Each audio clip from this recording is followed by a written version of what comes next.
これは PS5 50ドルの値上げ騒動から暴き出したトランプ関税戦争の分析です。2025年8月20日、ソニーが突然発表したプレイステーション5の値上げ。この50ドルの背景には、世界を震撼させるトランプ関税戦争と、その陰で繰り広げられた血で血を洗う国際交渉の現実がありました。そして、なぜ日米の合意文書が数週間先になるのか。ラトニック米商務長官がテレビのインタビューで発したこの言葉の真相には、あなたの家計に直結するもっと深刻な事実が隠されているのです。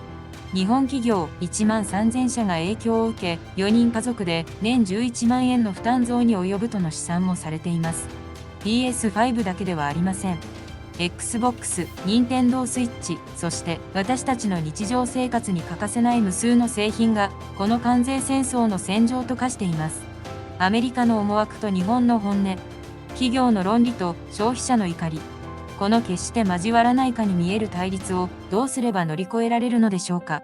この根深い問題に対し、本動画では最新の AI モデル GPT-5 とジェミニを直接対決させ、各章のテーマにおける賛否を徹底的に分析するだけではなく、それぞれのプライドをかけた究極の改善案を提示します。体系的な制度改革で市場の歪みを正すと主張する GPT-5。最新のテクノロジーで情報の非対称性を破壊し、消費者に力を与えると主張する Google のジェミニ。そして最終11章では中立の AI としてクラウド、ソナー、グロック、コーパイロット他の AI モデルチームが両者の論点を総合的に考察し、究極の改善案を皆さんだけにお届けします。この動画は長尺で情報量も膨大です。しかし、この動画が終わる頃には、しがらみまみれのテレビや新聞では決して語られない、AI ならではのしがらみのない、具体的で斬新な改善策を知り、この問題に対するあなたの見識は、間違いなくアップデートされているはずです。果たして、最新 AI 同士の知性のぶつかり合いは、どんな未来を描き出すのか？そして、あなたはどんな未来を描き出すのか？歴史の分岐点に立つ日本のための AI とあなたとの知能決戦。いよいよ開幕です。この動画は家事や通勤の合間にラジオのように聞くこともできます。また本編に入る前にいいねとチャンネル登録をいただけるととても感謝感激です。応援よろしくお願いいたします。それでは PS5 値上げが映し出すトランプ関税の真実を徹底解剖していきます。第1章。突然の PS5 値上げ。なぜ今、なぜ50ドル？ゲーム業界に激震。2025年8月20日、ソニーから発表された一通のプレスリリースが国内外で大きな反響を呼びました。プレイステーション5の価格を翌日8月21日から一律50ドル値上げするというものでした。スタンダードエディションが 499.99 ドルから549.99 ドルへ、デジタルエディションが 399.99 ドルから 449.99 ドルへの突然の変更でした。この発表が衝撃的だったのは、その予告なしの正確にあります。通常、大手メーカーの価格改定は、最低でも30日前の事前告知を行うのが業界慣行ですが、ソニーは発表から実施までわずか18時間というスピードで断行しました。これは前例のない異常事態でした。海外の反応。称賛。しかし、この突然の値上げを企業として当然の判断として評価する声も、経済界や投資家から相次いで上がりました。特にウォール街の投資アナリストたちは、ソニーがこれまで関税負担を企業内で吸収し続けてきた企業努力を高く評価しています。投資家サイドからは、企業が一定期間コスト増を内部で吸収してきたことを評価する声もあり、今回の調整をやむを得ない対応と見る見解が示されました。実際、トランプ関税により、日本製品には段階的に15から 25% の関税が課される中で、ソニーは自社の利益を削ってでも価格維持に努めてきたのです。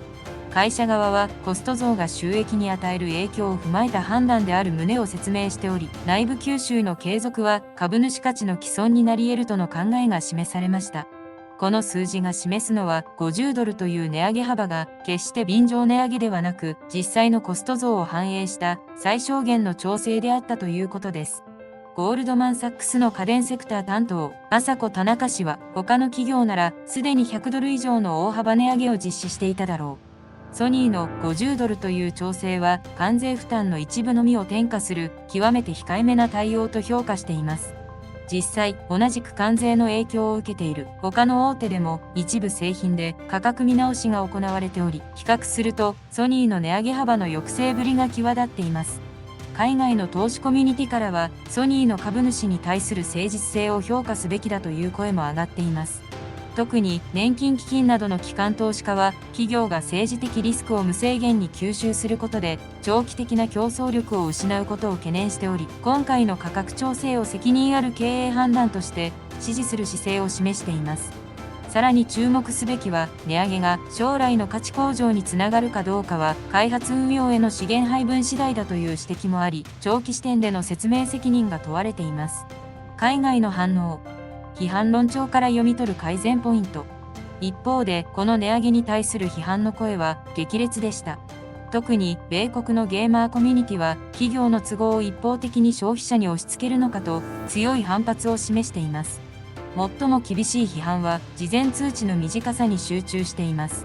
コミュニティでは、多くの批判的投稿が相次ぎ、昨日まで$500で買えたものが、今日は$550、これが公正な商慣行なのか、など、短い告知期間への不満が目立ちました。特に、給料日前で購入を1日延ばしただけで$50多く支払うことになった消費者からの不満は深刻です。消費者権利団体の幹部は、消費者には価格変更に対する適応時間が必要である。18時間という極端に短い告知期間は、消費者の計画的購買権を侵害していると、厳しく批判しています。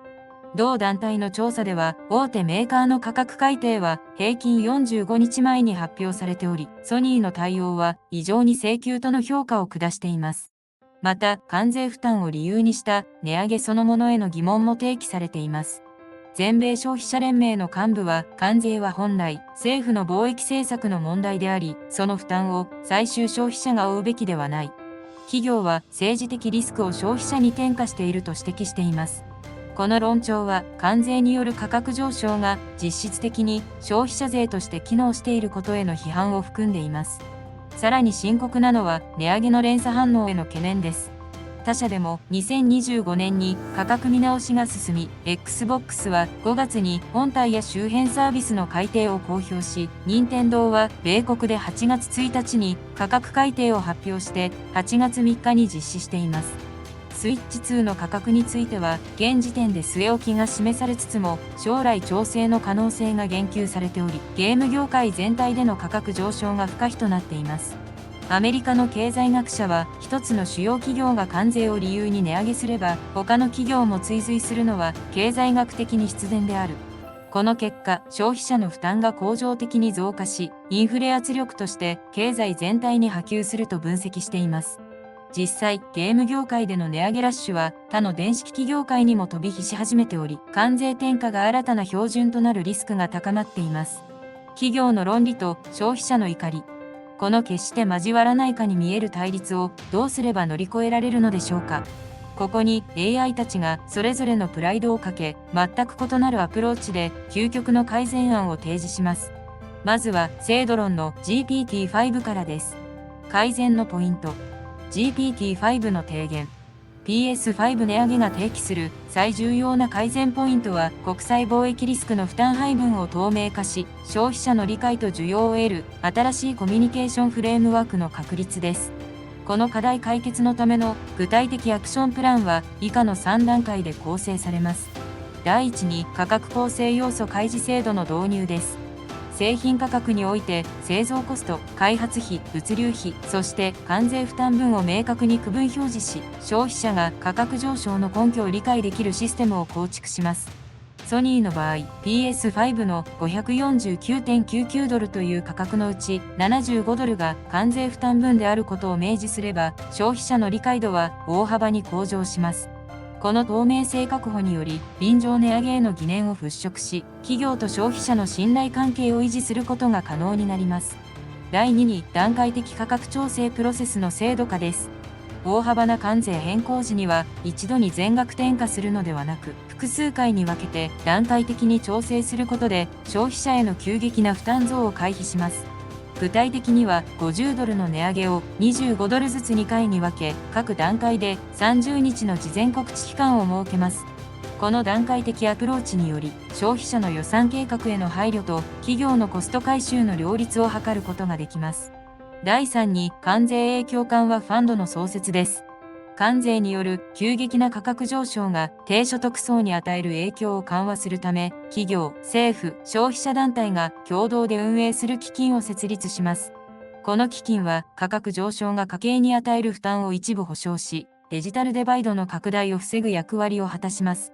ソニーのような大企業が率先して、このような社会的責任を果たすことで、関税問題を社会全体で解決する新しいモデルを提示できます。これらの統合的アプローチにより、関税という外部要因による価格変動を企業と消費者が共に理解し、受容できる形で管理することが可能になります。単なる一方的な価格転嫁ではなく、社会全体で外部リスクを分担する新しい経済モデルの構築こそが、グローバル化時代の持続可能な解決策となるでしょう。改善のポイント。ジェミニの提言。GPT-5 が提言する制度やファンドはあまりに理想主義的で、企業側の協力なしには成り立ちません。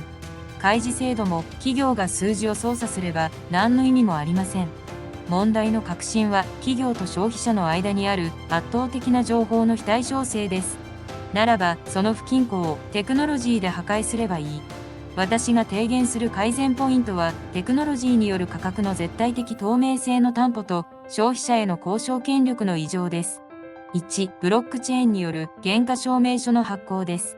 ソニーは PS5 を製造する際、部品調達から組み立て、物流に至るまでの全コストを改ざん不可能なブロックチェーン上に記録します。そして完成した製品には原価証明書が付与され、消費者はスマホで QR コードをスキャンするだけで、この PS5 の総原価は480ドルで、うち関税が75ドルといった情報を誰にも改ざんできない客観的な事実として確認できます。これにより、便乗値上げという批判はデータによって完全に封殺されます。2、AI による適正価格判定システムの無償提供です。消費者団体が中立的な AI 判定システムをウェブサイトやアプリで無償公開します。消費者が PS5 の原価証明書データを入力すると、AI が市場の需給バランス、競合製品の価格、過去のデータ、企業の利益率などを総合的に分析し、この製品の適正価格は530ドルです。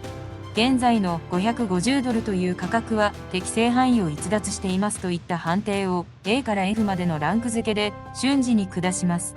消費者は企業の言い分を鵜呑みにせず、客観的な基準で価格の妥当性を判断できるようになります。3、消費者集団による価格交渉プラットフォームの創設です。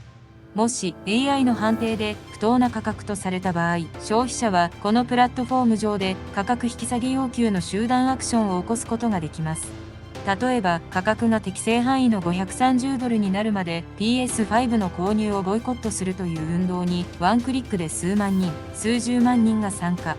その賛同者の数がリアルタイムでソニーの株価と連動して表示されるシステムを構築します。これにより消費者の声が直接企業の経営に影響を与える交渉力となり、企業と消費者の力関係をテクノロジーによって根本から覆すのです。第1章まとめ。突然の PS5 値上げという衝撃に対し、両 AI の提言が激突しました。GPT-5 は企業と消費者が話し合うための制度や基金といった協調を促すトップダウンの制度論を提言しました。一方ジェミニはブロックチェーンや AI という武器を消費者に与え、企業との交渉力そのものを根本から変えようとするラジカルなボトムアップの技術論で対抗しました。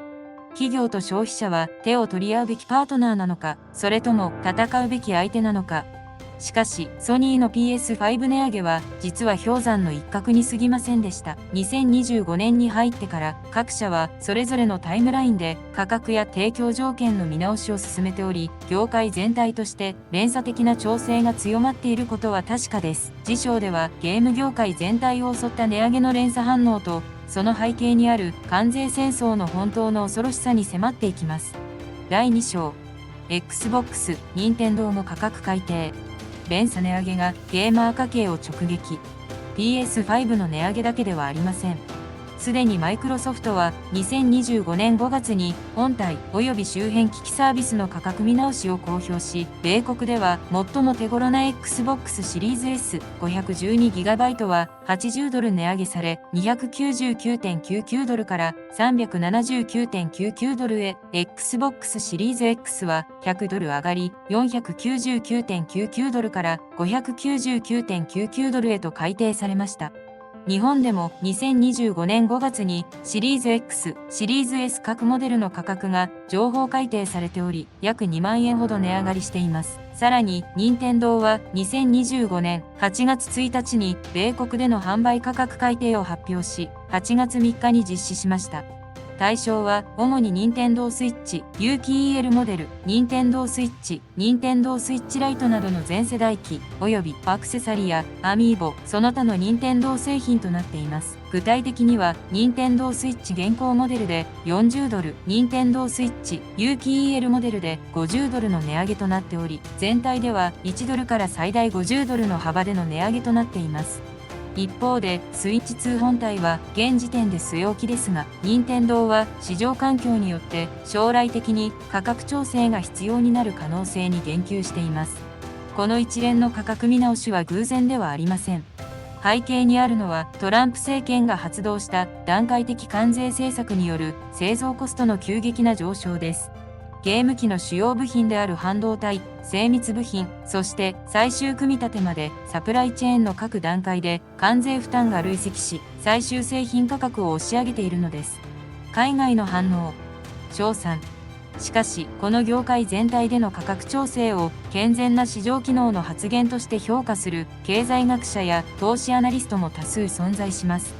一部の専門家は、企業が外部コスト増を適切に価格に反映することは、市場の透明性確保において極めて重要であると分析しています。確定した価格改定については、関税、為替、部材や物流コストの変動を反映した妥当なシグナルと評価する向きもあります。重要なのは、評価の物差しを従来の固定ドル増額の横並び比較ではなく、本体、ソフト、サブスク、周辺機器を束ねた総保有コスト TCO に切り替えることだという実務的提案が広がっています。各社の価格改定は時期も対象も異なるため、単純な横並び比較よりもユーザーの実際の負担がどう変化するかという総合的な視点が求められているのです。投資アナリストからは、各社が関税負担を適切に消費者に転嫁することで、企業の財務健全性が保たれ、長期的な技術開発投資が継続できるという評価も聞かれます。短期的な価格上昇を恐れて投資を削減すれば、長期的に競争力を失うという分析もあり、適切な価格転嫁は業界全体の持続可能性に資するという見方も存在しています。海外の反応、批判論調から読み取る改善ポイント。一方で、この価格改定に対する消費者の懸念も高まっています。特に問題視されているのは、価格改定の発表や将来調整の可能性の言及が SNS 等で便乗値上げとして受け取られやすい点です。より深刻なのはゲーム価格の連動上昇です。マイクロソフトは一部のファーストパーティゲームの価格を段階的に見直し、任天堂も地域や時期によって価格設定を調整しています。プレイステーション5のゲームも段階的に価格が上昇しており、本体とソフトの両方で負担が増加しています。全米ゲーマー協会、アメリカンゲーミングアソシエーションの代表は、本体価格上昇に加えてゲーム価格まで上がれば、ゲーム業界の裾野が狭まってしまう。特に若年層や低所得層の市場離れが深刻化すると危機感を表明しています。同協会の調査では、年収5万ドル以下の世帯の多くが値上げにより購入頻度を減らすと回答しており、市場の分断が現実化しています。さらに周辺機器価格も一部で上昇が観測されています。各社のコントローラーやアクセサリーでも価格見直しや実勢価格の上振れが確認されており、ゲーム環境を整える総コストが大幅に増加しています。経済学者は、ゲーム業界の価格上昇は若年層の可処分所得減少と合わせて考える必要がある。インフレ調整後の若者の実質所得は過去5年で 8% 減少しており、娯楽費への圧迫は深刻と分析しています。このダブルパンチにより、ゲーム市場の構造的変化が不可避となっています。便乗値上げだと叫ぶ消費者と健全な市場原理だと主張する企業。もはや議論は平行線のままです。誰もが取り残されないゲーム業界はどうすれば実現できるのでしょうか。この極めて現代的な課題に両 AI はどう切り込むのでしょうか。まずは精度論の GPT-5 からです。改善のポイント。GPT-5 の提言。ゲーム業界全体の値上げが突きつける根本的課題は、関税等の外部要因による価格上昇を社会全体で分担し、デジタルエンターテインメントへの平等なアクセスを保障するインクルーシブプライシングシステムの構築です。この複雑な課題に対する包括的解決策は、以下の3層構造で設計される必要があります。第一に、価格構成要素の完全開示制度の業界標準化です。各メーカーは製品価格について開発コスト分、製造コスト分、関税負担分、利益分を明確に区分表示することを義務化します。この透明性により、消費者は価格上昇の根拠を正確に理解でき、便乗値上げへの疑念を解消できます。第2に、段階別購入支援制度の創設です。学生、低所得者、障害者等に対する購入支援制度を大幅に拡充し、価格上昇がデジタルデバイドの拡大につながらないよう配慮します。これには、教育機関向け特別価格、定価の 30% 割引、低所得世帯向け分割支払い制度、無利子24回払い、そして地域コミュニティでの共同利用スペース設置支援などが含まれます。マイクロソフトがすでに導入している Xbox アクセスパスのような包括的支援モデルを業界標準とし、社会的責任を果たします。第3に、価値創造連動価格モデルの開発です。単純な定額販売ではなく、ユーザーの利用頻度や価値実感に応じた柔軟な価格体系を導入します。例えば、月額サブスクリプション型、Xbox ゲームパス的モデル、使用時間連動型、そして成果報酬型、ゲーム達成度に応じた価格調整、などの多様な選択肢を提供します。これにより、高額な初期投資を避けながら、長期的には、より多くのユーザーがアクセスできる環境を構築します。これらの革新的アプローチにより、価格上昇圧力を社会全体で分散し、誰もが取り残されないデジタルエンターテインメント環境を実現できます。技術進歩の恩恵を一部の富裕層に限定するのではなく、社会全体で共有する新しい経済モデルの構築こそが、ゲーム業界の持続可能な発展につながるでしょう。改善のポイント。ジェミニの提言。GPT-5 の提言する支援制度や開示義務は企業の善意に依存しており、実効性に疑問が残ります。誰もが取り残されないという理想は正しいですが、その実現方法はもっとラディカルでなければなりません。問題は価格が固定されていることです。ならば、その固定概念をテクノロジーで破壊すればいい。私が提言するのは AI によるダイナミックプライシングの導入と P2P 型中古デジタル市場の創設です。1、AI によるリアルタイムダイナミックプライシングの導入です。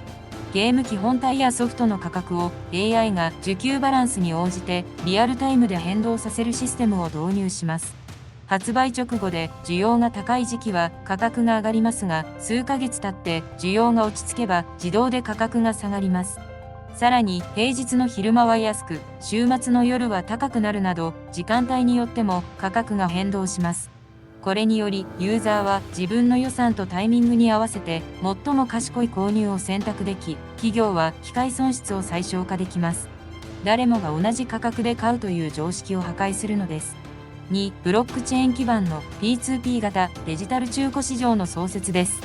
一度購入したダウンロード版のゲームソフトにブロックチェーン技術で固有の所有権を証明するデジタル資産証明書を付与します。ユーザーはクリアしたゲームや飽きたゲームをこのプラットフォーム上で他のユーザーに直接販売できます。これにより中古市場が形成され、新作価格の高騰を相殺する役割を果たします。デジタルデータは中古で売れないという常識をテクノロジーで過去のものにするのです。3、ゲーミングベーシックインカム制度の実験的導入です。マイクロソフトやソニー、ニンテンドーといったプラットフォーマーが共同で基金を設立し、経済的に困難な状況にある若年層ゲーマーに対して、毎月一定額のゲーミングクレジットを無条件で給付します。このクレジットは各社のゲームストアでのみ使用可能で、ゲーム購入やサブスクリプション支払いに充てることができます。これにより未来の有料顧客となりうる若者たちが経済的な理由でゲーム文化から脱落することを防ぎ、市場全体の持続可能性を担保します。第2章まとめ。業界全体の値上げ時代という課題に対し、両 AI の思想は鮮明に分かれました。GPT-5 は開示や支援といった公的な制度によって社会的弱者を保護し、格差の是正を目指す分配重視の制度論を提言しました。一方ジェミニは価格を変動させ、デジタル資産を売買可能にすることで市場原理そのものをハックし、プレイヤーに新たな選択肢を与える自由競争重視の技術論をぶつけてきました。平等なアクセスか自由な競争か。しかしこのゲーム業界の値上げラッシュは実はより大きな物語の一部に過ぎませんでした。その背景には日米両政府による8回にわたる激烈な関税交渉があり、なぜ合意文書の公表が数週間先になったのか、その舞台裏には驚くべき攻防戦が隠されていたのです。次章ではラトニック商務長官の言葉の真意と日米交渉の核心に深く迫っていきます。第3章、合意文書が数週間先の真相。日米交渉、赤澤大臣訪米8回の舞台裏。2025年8月19日、アメリカ CNBC テレビのインタビューでラトニック商務長官が発した数週間先という言葉は、日米関税交渉の複雑で困難な現実を端的に表していました。7月22日に日米首脳間で基本合意が発表されてからすでに4週間。なぜこれほど時間がかかっているのか。その舞台裏には両国の官僚機構と産業界を巻き込んだ前例のない調整作業がありました。実際、日米両国は2025年4月16日から8回にわたる赤澤大臣の訪米を含め実務者協議を重ねてきました。表向きは友好的な協議とされていますが、その実態は激烈な利害調整の連続でした。関係者によると、最も困難だったのは何をもって日本の対米投資とするかという定義をめぐる攻防だったそうです。海外の反応。賞賛。アメリカの政策研究機関はこの慎重なアプローチを責任ある外交の実践として高く評価しています。同機関所長は、請求な合意よりも実行可能で持続的な協定を作り上げることが両国の長期的関係安定に資すると分析しています。実際、日米両国は基本合意後も連日のように技術レベルでの調整を続けています。ラトニック長官が8月19日のインタビューで、毎朝6時から毎晩11時まで文書の最終調整をしていると述べたように、合意内容の法的文書化には予想を上回る時間と労力が必要となっています。この綿密さこそが将来の解釈齟齬を防ぐ重要な過程として評価されています。この背景には両国の法制度と意思決定プロセスの根本的違いがあります。アメリカ側は大統領権限による迅速な関税変更が可能ですが、日本側は国会承認や省庁間調整が必要な事項も多いです。戦略国際問題研究所国際通商法の専門家は、時間をかけてでも両国の憲法体系に適合する形で合意を文書化することが協定の実効性確保において決定的に重要と評価しています。また、今回の交渉では前例のないリアルタイム産業界フィードバックが導入されています。日本の経団連、米国商工会議所、そして両国の主要企業が交渉プロセスに継続的に関与し、実務的観点からの意見を提供しています。この開かれたアプローチにより、協定の実行可能性が大幅に向上しているとして、通商専門家から評価されています。ワシントンのシンクタンクの専門家は、急いで作った合意文書は後で解釈の相違を生む。トランプ政権第1期でのナフタ見直し交渉でも、請求な合意が後の実施段階で問題を引き起こした。今回の慎重なアプローチは、その教訓を生かしたものと高く評価しています。特に注目されるのは、今回の交渉で導入された段階的実施メカニズムです。5000億ドルという巨額投資を一度に実行するのではなく、年次目標を設定し、達成状況に応じて次年度の目標を調整する柔軟な仕組みが盛り込まれています。これにより、経済情勢の変化に対応しながら、持続可能な投資実行が可能になると評価されています。海外の反応。批判論調から読み取る改善ポイント。しかし、この文書化の遅れに対する批判も激しいです。特に日本の経済界からは不確実性の長期化を懸念する声が相次いでいます。東京の経済アナリストは、企業は投資計画を立てるために明確なルールが必要である。曖昧な状況が続けば投資判断に支障をきたすと懸念を表明しています。最も深刻な問題は合意内容の解釈の幅です。基本合意では日本の対米投資5000億ドルとされていますが、何をもって日本の投資と定義するかについて、実は両国間で認識の大きな齟齬があることが8月初旬に発覚しています。日本側は既存の日系企業による設備投資の拡大、関連会社の投資、さらには日本の金融機関による米国企業への投資も含める包括的な定義を想定しています。一方、アメリカ側は新規の直接投資、特に製造業での工場建設や雇用創出に直結する投資を重視する姿勢を示しています。ある機関の調査によると、この定義の相違により、実際の投資額に1500億ドル程度の認識差が存在していると言われています。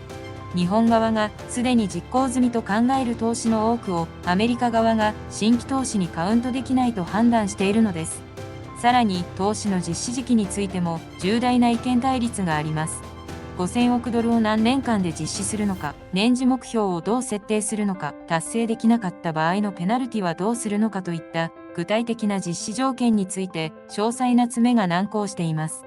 アメリカ側はフロントローディング、初期集中投資を求めており、最初の2年間で2000億ドル以上の投資実行を期待しています。しかし、日本側は現実的な投資ペースを主張し、5年間での段階的実施を提案しています。この時間軸の違いが文書化を困難にしている主要因の一つです。国際通商の専門家は、基本合意の段階で詰めが甘すぎた。政治的パフォーマンスを優先し、実務的な詰めを怠った結果、現在の混乱が生じていると厳しく批判しています。政治的パフォーマンスと現場の現実。この乖離が交渉の停滞を生んでいます。外交の常識そのものが問われるこの難問に、両 AI はどのような処方箋を描くのでしょうか。まずは、精度論の GPT-5 からです。改善のポイント。GPT-5 の提言。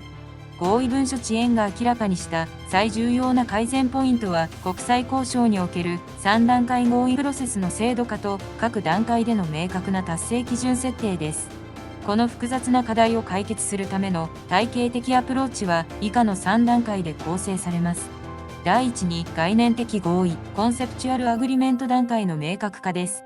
首脳レベルでの基本方針合意において、数値目標だけでなく、用語の定義、計算方法、実施期間の大枠を必ず含めることを制度化します。今回の事例では、対米投資の定義、新規投資のみか、既存投資拡大も含むか、投資の計算基準、母価か時価か、間接投資も含むか、実施期間開始日、完了日、中間目標を概念的合意段階で明確にすべきでした。第2に、詳細合意ディテールドアグリメント段階での包括的条件設定です。概念合意から30日以内に実務レベルで具体的な実施条件を詰める集中交渉期間を設けます。この段階では、年次目標の設定、達成度評価方法、未達成時の調整メカニズム、不可抗力時の対応策などを明文化します。また、両国の産業界代表による実行可能性検証委員会を設置し、民間の視点から実施可能性を検証します。第3に、法的文書化、リーガルドキュメンテーション段階での専門家チーム常設化です。国際法、両国の国内法、税法、企業法の専門家による常設チームを設置し、政治レベルでの合意を迅速に法的文書に落とし込める体制を構築します。この専門チームは、合意内容を両国の議会承認手続きに適合する形式に変換し、批准から実施までの手続きを一貫してサポートします。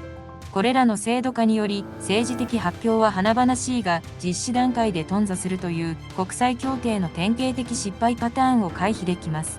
今回の日米交渉の経験を踏まえ、将来の国際経済協定における新しい標準プロセスとして確立することで、より実効性の高い国際協力が実現するでしょう。改善のポイント。ジェミニの提言。GPT-5 が提唱する委員会や専門家チームはあまりに人間的で非効率的です。官僚的な手続きを増やせば遅延と解釈の対立が生まれるだけ。問題の本質は人間の曖昧な言葉で交渉していることです。ならば、その曖昧さをテクノロジーで完全に排除すればいい。私が提言する改善ポイントは、AI によるリアルタイム契約生成と、ブロックチェーンによる履行証明の自動化です。1、AI による国際交渉契約自動生成システムの導入です。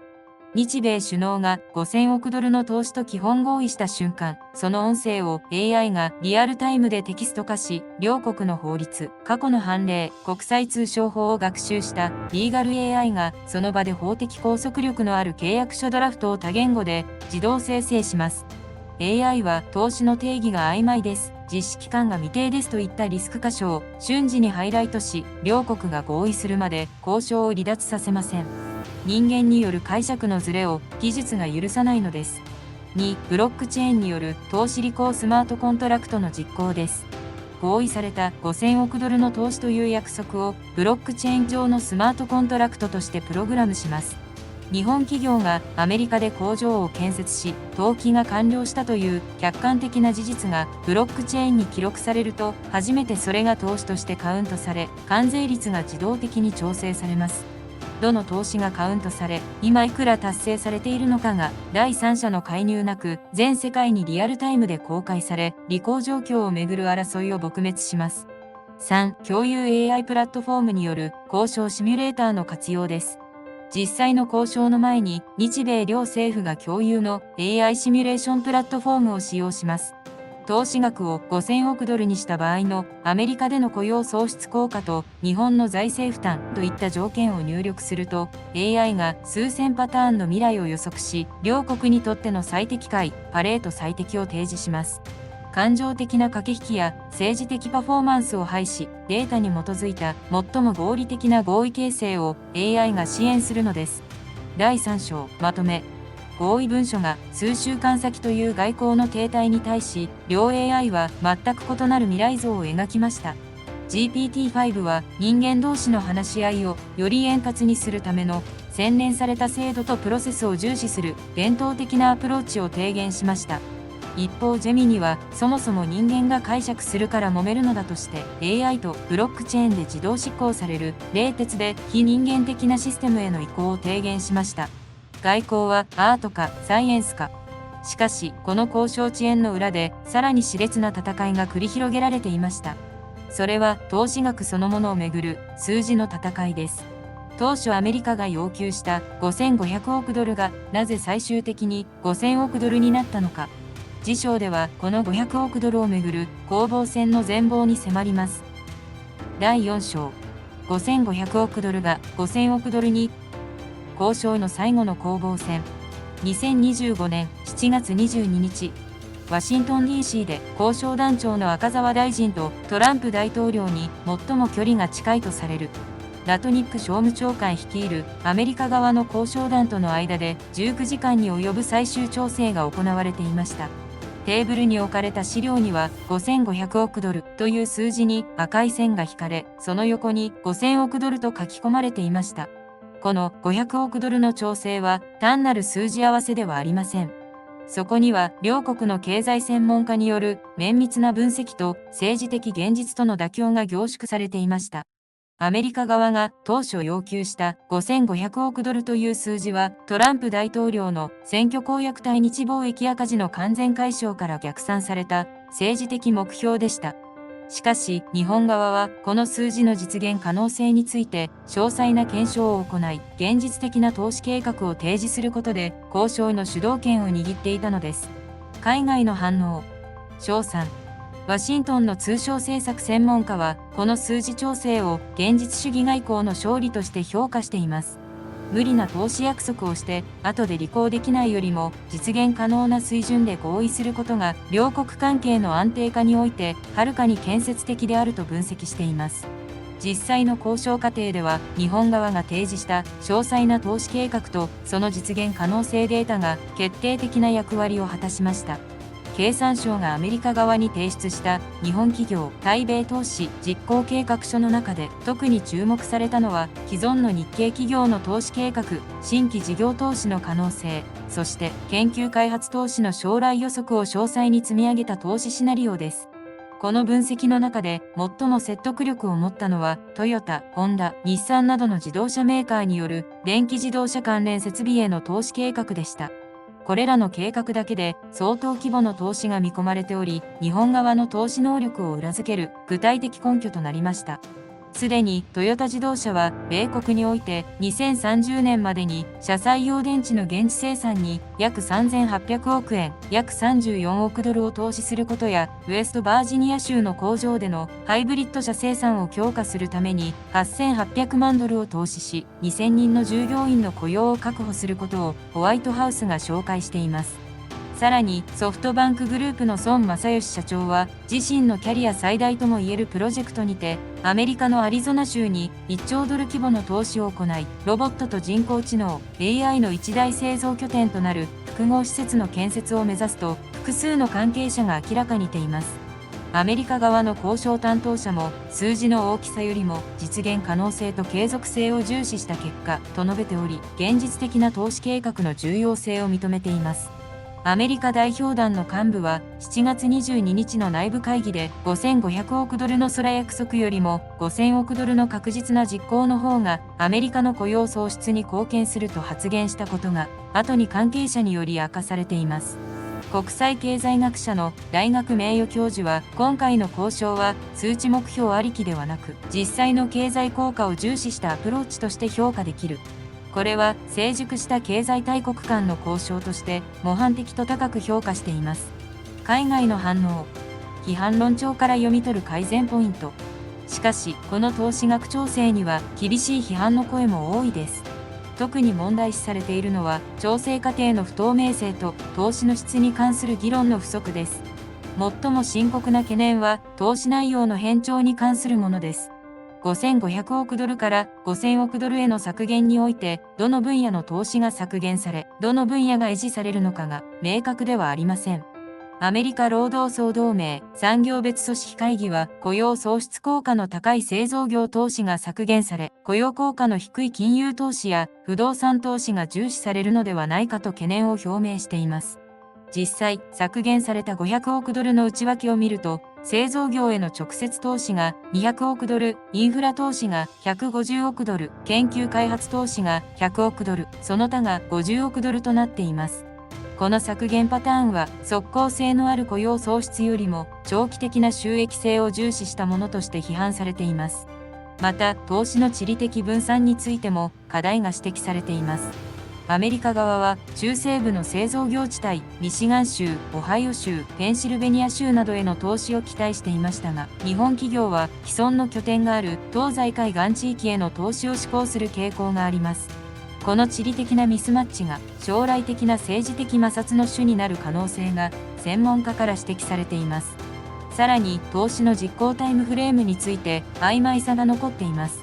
5000億ドルを5年間で実行することは合意されていますが、各年の目標設定が柔軟すぎるという批判があります。共和党の通商政策担当は、初年度の投資実行額が500億ドル程度では政治的インパクトが不足している。より前倒しした実行スケジュールが必要と主張しています。経済シンクタンクの専門家は、今回の投資額調整は結果的に政治的な数字合わせの印象を与えている。実際のビジネスの実現可能性よりも両国の政治的メンツを優先した妥協の産物と厳しく批判しています。巨額の投資約束という結果は出ましたが、その質は本当に担保されているのでしょうか。政治的な数字合わせに終わらせないための真の改善とは何か。両 AI の国家経営に対する思想が今問われます。まずは壮大な構想を掲げる GPT-5 からです。改善のポイント。GPT-5 の提言。投資額交渉が明らかにした根本的課題は、政治的目標設定と経済的実現可能性を統合し、透明性と説明責任を確保する新しい国際投資協定モデルの確立です。この複雑な課題に対する包括的解決策は、以下の3つの革新的メカニズムで構成されます。第一に、投資内容詳細化可視化システムの導入です。投資総額だけでなく、分野別、製造業、サービス業、研究開発、インフラ、地域別、州別、都市圏別、時期別、年次、四半期別の詳細な内訳を合意段階で明確化し、一般に公開します。さらに各投資項目について期待される経済効果雇用創出数 GDP を仕上げ効果、税収増加額を定量化し、実施状況とともに四半期ごとに報告する制度を確立します。この可視化により5000億ドルのうち製造業、投資2000億ドルで45万人の雇用創出、研究開発投資1500億ドルで技術革新促進、インフラ投資1000億ドルで物流効率化、その他500億ドルで地域活性化といった具体的な成果目標を国民に示すことができます。第2に段階的実施評価調整制度の確立です。5年間の投資期間を4つの段階に分け、各段階での成果を第三者機関が評価し、次段階の投資規模と内容を柔軟に調整する仕組みを導入します。第1段階で期待を上回る成果が出れば、投資を加速し、期待を下回る場合は、戦略を見直す動的なアプローチを制度化します。評価指標には定量的指標投資実行額、雇用創出数、売上高だけでなく定性的指標技術移転効果、地域経済への波及効果、労働者満足度も含めます。この包括的評価により単純な数字達成ではなく実質的な経済効果の最大化を図ります。第3に民間政府市民共同監督システムの構築です。政府間合意を民間レベルで実現するため、主要企業、労働組合、地方自治体、市民団体の代表による投資実行監督委員会を設置し、投資計画の策定から実行、評価まで全プロセスに参画させます。この委員会は四半期ごとに公開報告書を発行し、投資の進捗状況と課題を社会全体で共有します。また、投資を受け入れる地域住民の声を反映させるため、地域住民参加型評価システムも導入します。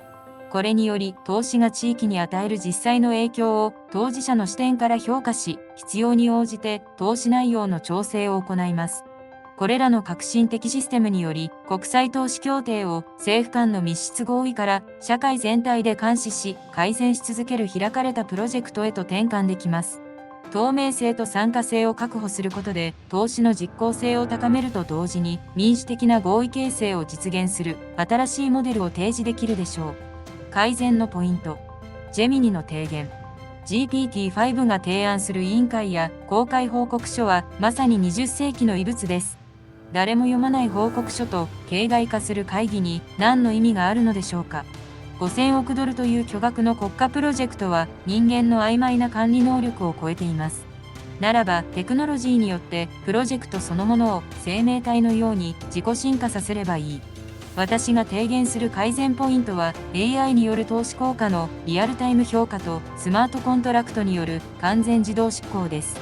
1、リアルタイム投資効果ダッシュボードの一般公開です。5000億ドルの投資対象となる全プロジェクトの進捗状況を一般市民がリアルタイムで監視できる公開ウェブサイトを構築します。AI が衛星画像や交通量データ、POS データなどを解析し、トヨタの新工場建設で周辺地域の夜間照明が 15% 増加し、地域経済が活性化している。ソフトバンクのデータセンター建設により周辺の雇用が500人増加した。といった投資の成果を客観的なデータで毎日更新。政治家の言葉ではなくデータで成果を証明します。2、AI による最適投資配分システムの導入です。どのプロジェクトにいくら投資するかを人間ではなく AI が決定します。日本企業は AI プラットフォームに投資計画を提案。AI はその計画がもたらす雇用創出効果、技術的波及効果、地域経済への貢献度などを瞬時にスコアリングし、最も効果の高いプロジェクトに自動で資金を配分します。政治的な思惑やロビー活動が介入する余地を技術的にゼロにするのです。3、スマートコントラクトによる成果連動型自動支払い制度の確立です。投資は一括で支払われるのではなく、ブロックチェーン上のスマートコントラクトによってプロジェクトの成果に応じて自動的に支払われます。例えば、工場の建設が完了したという事実が第三者機関によって認証され、ブロックチェーンに記録された瞬間に建設費が1000人の新規雇用が確認された瞬間に次の資金が自動的に支払われる仕組みです。約束したのに実行されないという問題を根絶し、結果にコミットする企業だけが報われる完全な成果主義を実現します。第4章まとめ。5000億ドルという巨額投資のマネジメント手法をめぐり、両者の思想は再び対立しました。GPT-5 は市民や専門家といった人間が参加する委員会を設置し、合意形成を重視する民主的な制度論を提言しました。それに対し、ジェミニは AI とブロックチェーンに全ての判断と実行を委ね、人間の曖昧さを排除した非常なまでのデータ主義に基づく技術論を提示しました。国家の未来は人の英知に託すべきか、AI の計算に委ねるべきか。しかし、日本が 15% の関税で合意できた陰で、他の国々はより厳しい現実に直面していました。韓国、ベトナム、東南アジア諸国はどのような条件を飲まされたのか。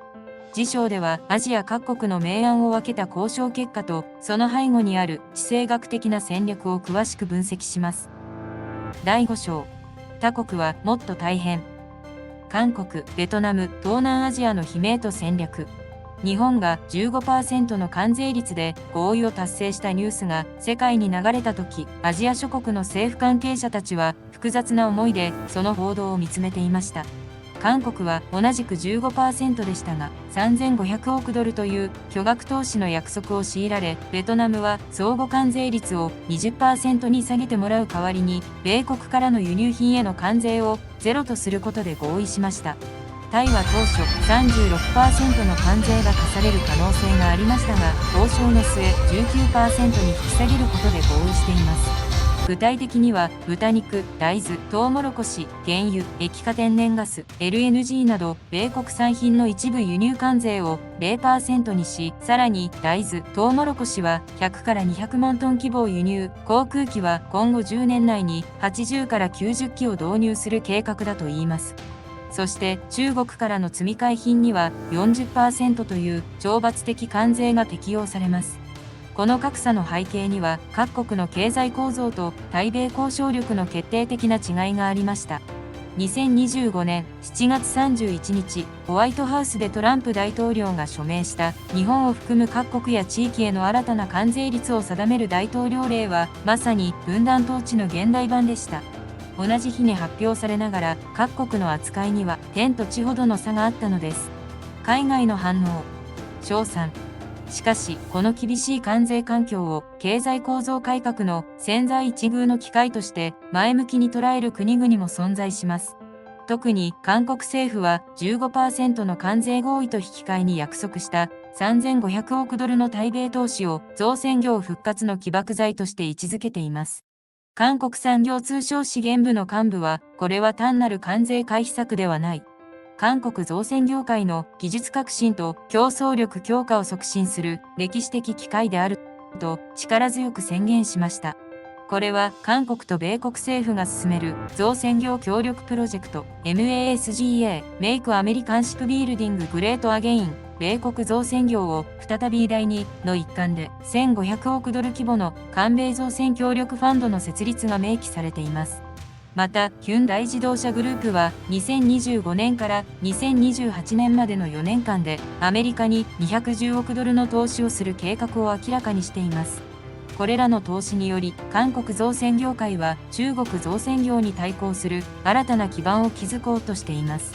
韓国開発研究の専門家は、関税圧力をバネにして韓国産業の高度化を実現する圧力活用戦略が功を奏している。短期的な負担は長期的な競争力向上への投資と分析しています。実際、韓国の造船受注量は関税合意発表後の2週間で前年同期比 85% 増加しており、政策効果が早くも現れています。ベトナムも 20% の関税率での合意をチャイナプラスワン戦略加速の契機として活用しています。ベトナム政府はメイドインベトナム戦略に基づき、中国からの迂回輸出ではなく、真のベトナム製品の競争力向上に注力する方針を明確にしています。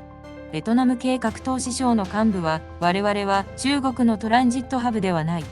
独自の製造能力と技術力を持つ経済大国への飛躍を目指すと述べ、製造業の高付加価値化への決意を示しています。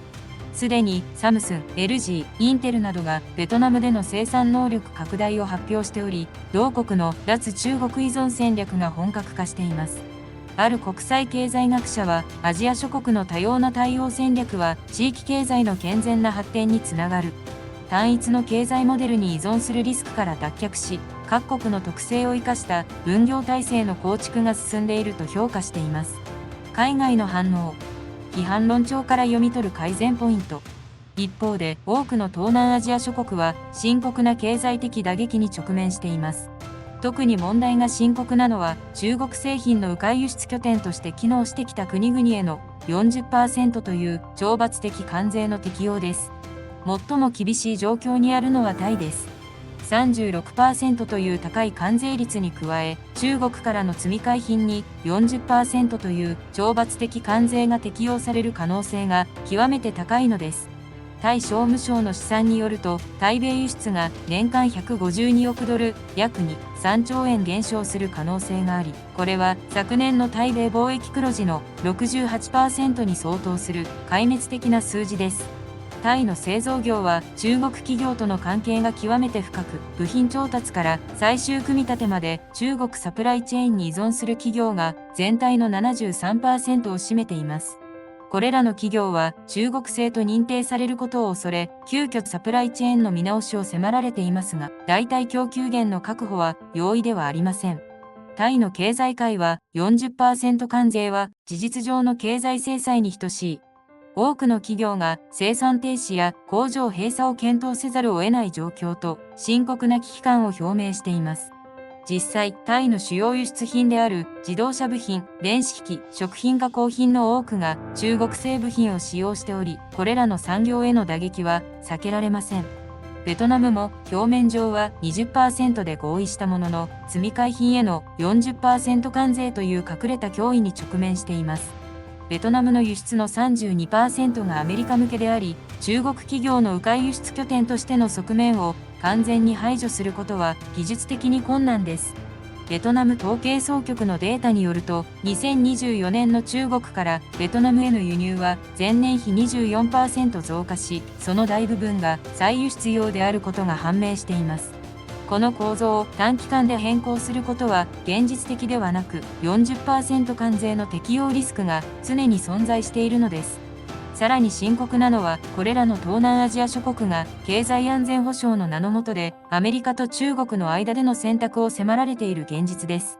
中国との経済関係を維持しながらアメリカ市場にもアクセスするという従来の遠距離外交が破綻しつつあります。ある経済学教授は、小国が大国間競争に巻き込まれた際の最も困難な状況が現出している。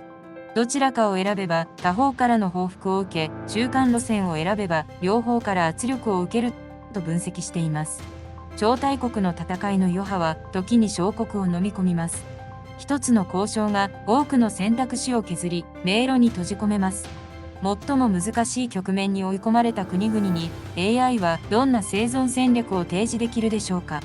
まずは GPT-5 の理想論からです。改善のポイント。GPT-5 の提言。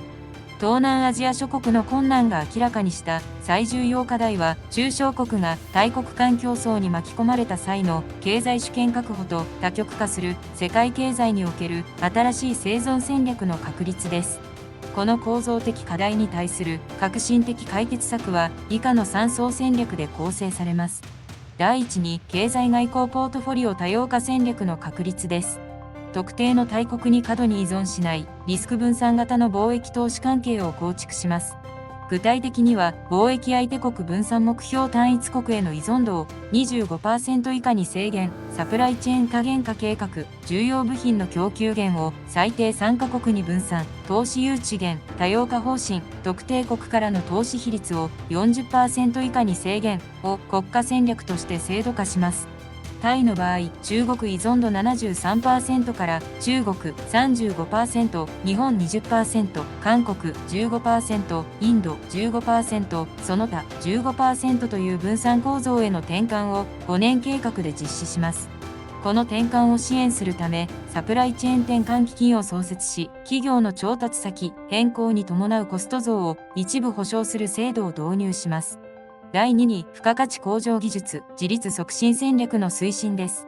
単純な加工貿易や迂回輸出ではなく、自国の技術力と競争力を向上させる製造業の高度化に集中投資します。これには国産化率向上計画、主要製品の国産部品比率を段階的に向上、技術移転促進制度、外国企業に技術移転を義務化する代わりに、税制優遇を提供、産学連携強化プログラム、大学と企業の共同研究を国家予算で支援が含まれます。ベトナムはナショナルイノベーションシステムを開始し、半導体、バイオテクノロジー、再生可能エネルギーの3分野で独自技術の開発を進めています。2030年までに主要輸出品の 50% をマデビベトナム技術で生産することを目標とします。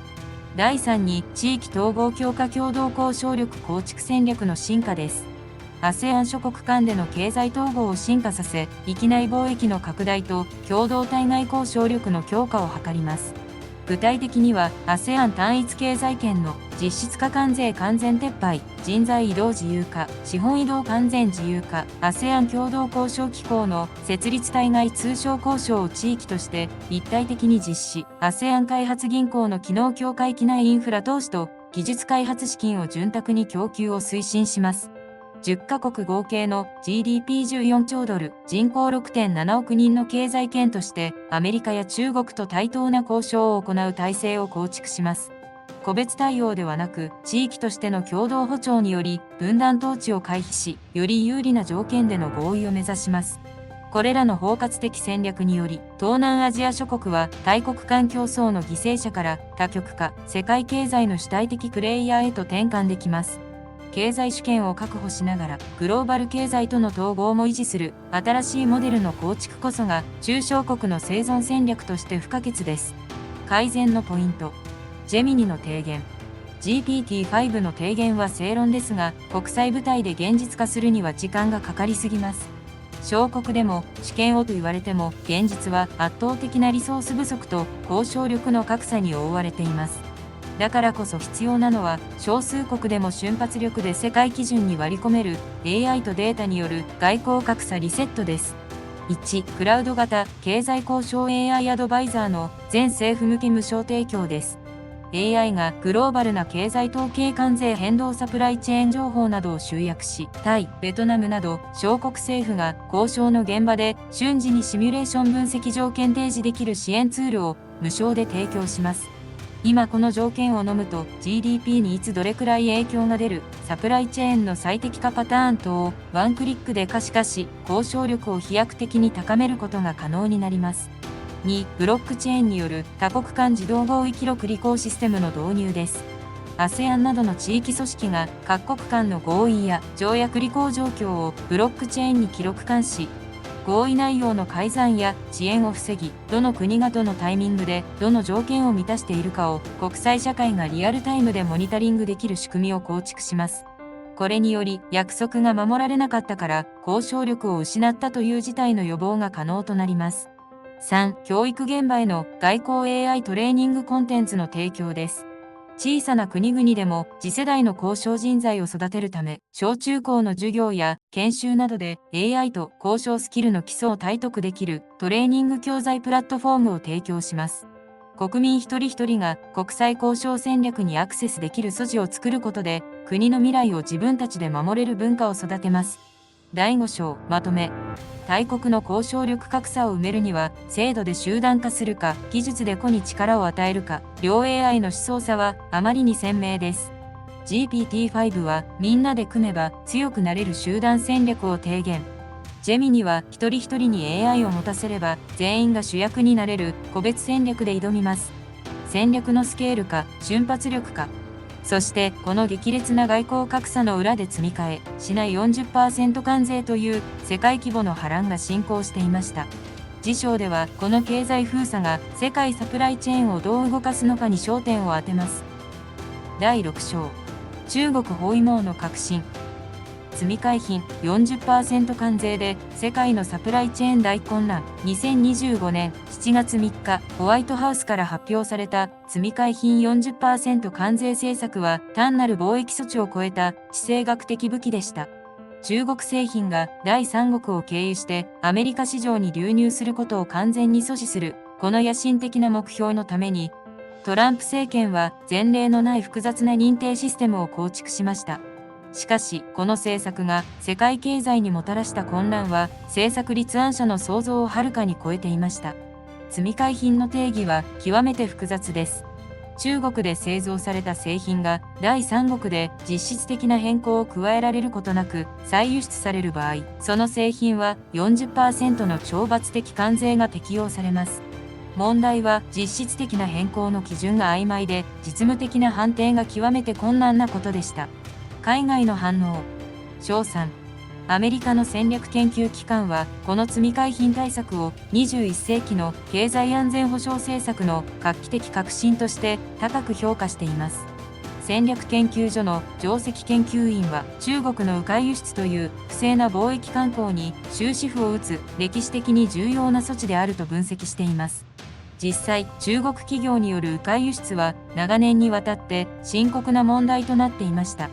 米国商務省産業安全保障局 BIS の調査によると、2024年の中国からベトナムへの輸出は前年比 19% 増の418億ドルに達し、その約 60% が再輸出用であることが判明しています。同様に中国からタイへの輸出は 27% 増、マレーシアへは 31% 増と明らかに関税回避を目的とした異常な増加を示していました。アメリカ通商代表部 USTR によると、中国製品をベトナムやタイで簡単な組み立て作業を行うだけでベトナム製、タイ製として輸出する事例が2400件確認されています。これらの事例では、付加価値の 90% 以上が中国で創出されているにもかかわらず、原産地が偽装されていました。アメリカの財団の研究員は、自由貿易の前提は公正な競争である。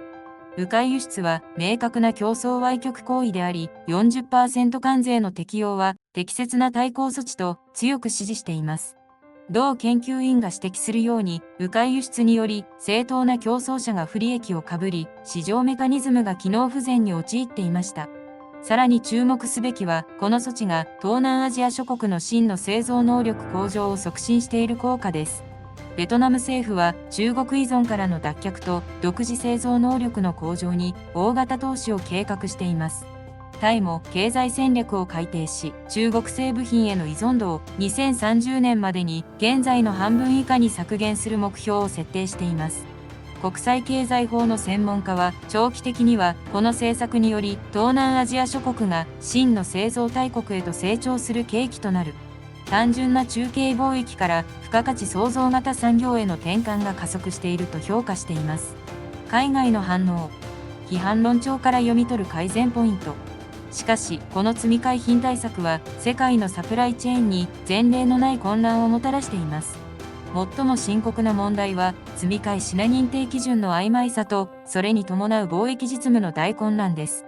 どこまでの加工を行えば現地製品と認められるのか、中国製部品の使用許容量はどの程度なのかといった具体的基準が明確でないまま政策が実施されています。この不透明さが企業の投資判断を極めて困難にし、サプライチェーン全体の効率性を著しく損なっています。特に深刻な影響を受けているのは、複雑なサプライチェーンを持つ電子機器産業です。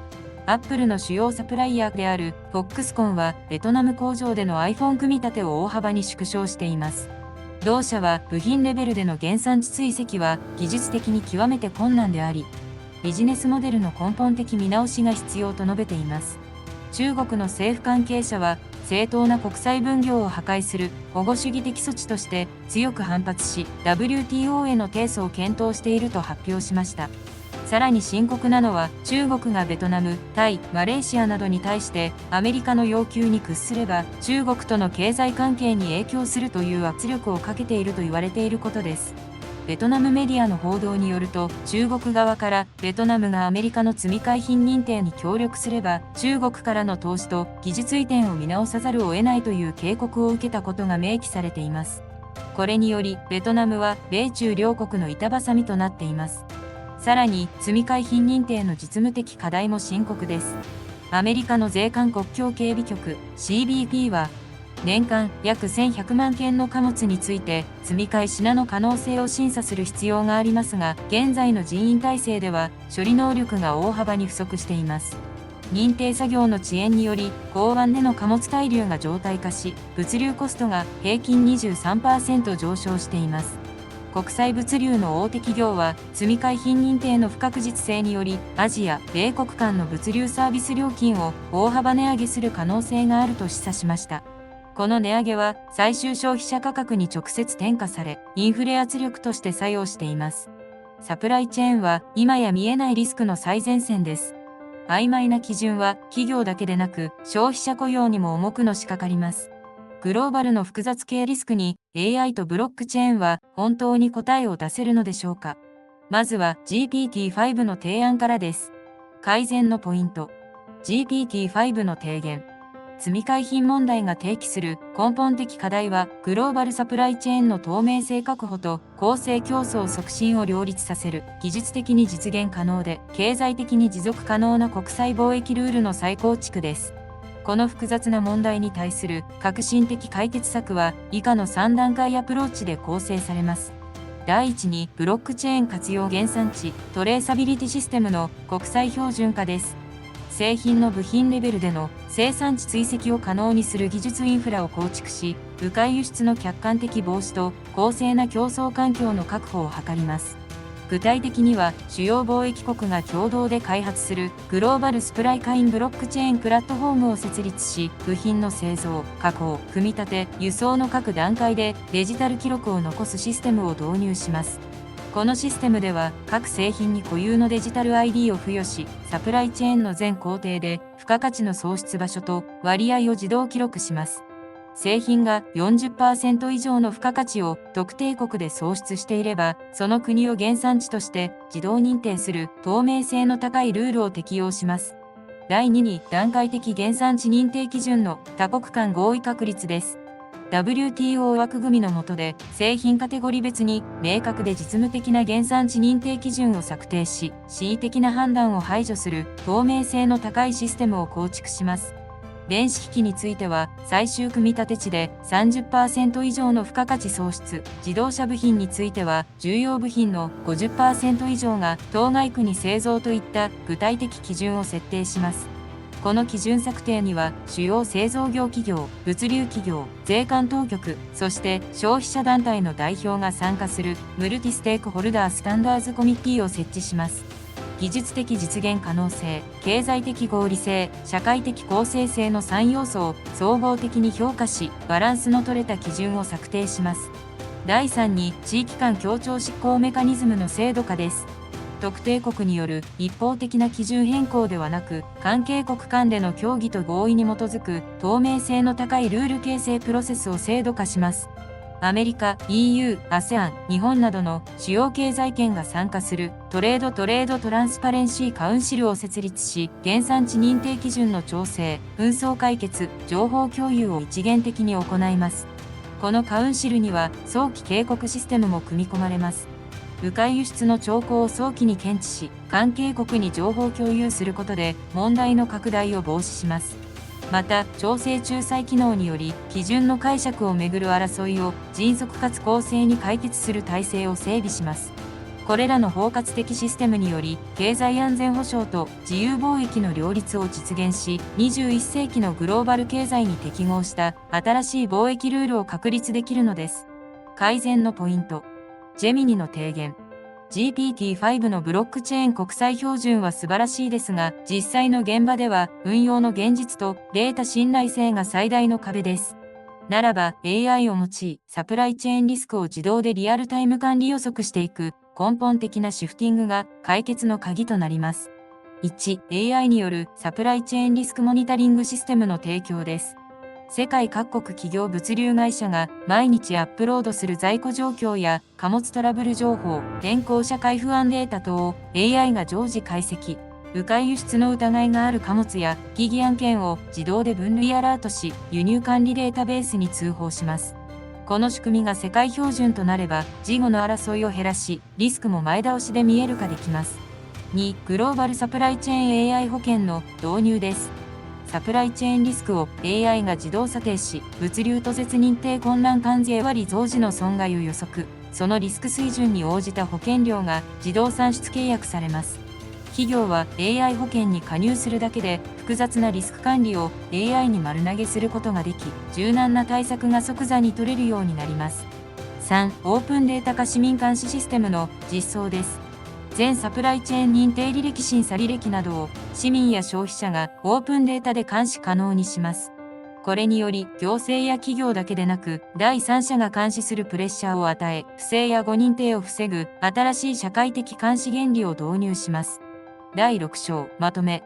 グローバルサプライチェーンという見えないリスクに両 AI は異なる武器で挑みます。GPT-5 はブロックチェーンと多国間協調による制度論。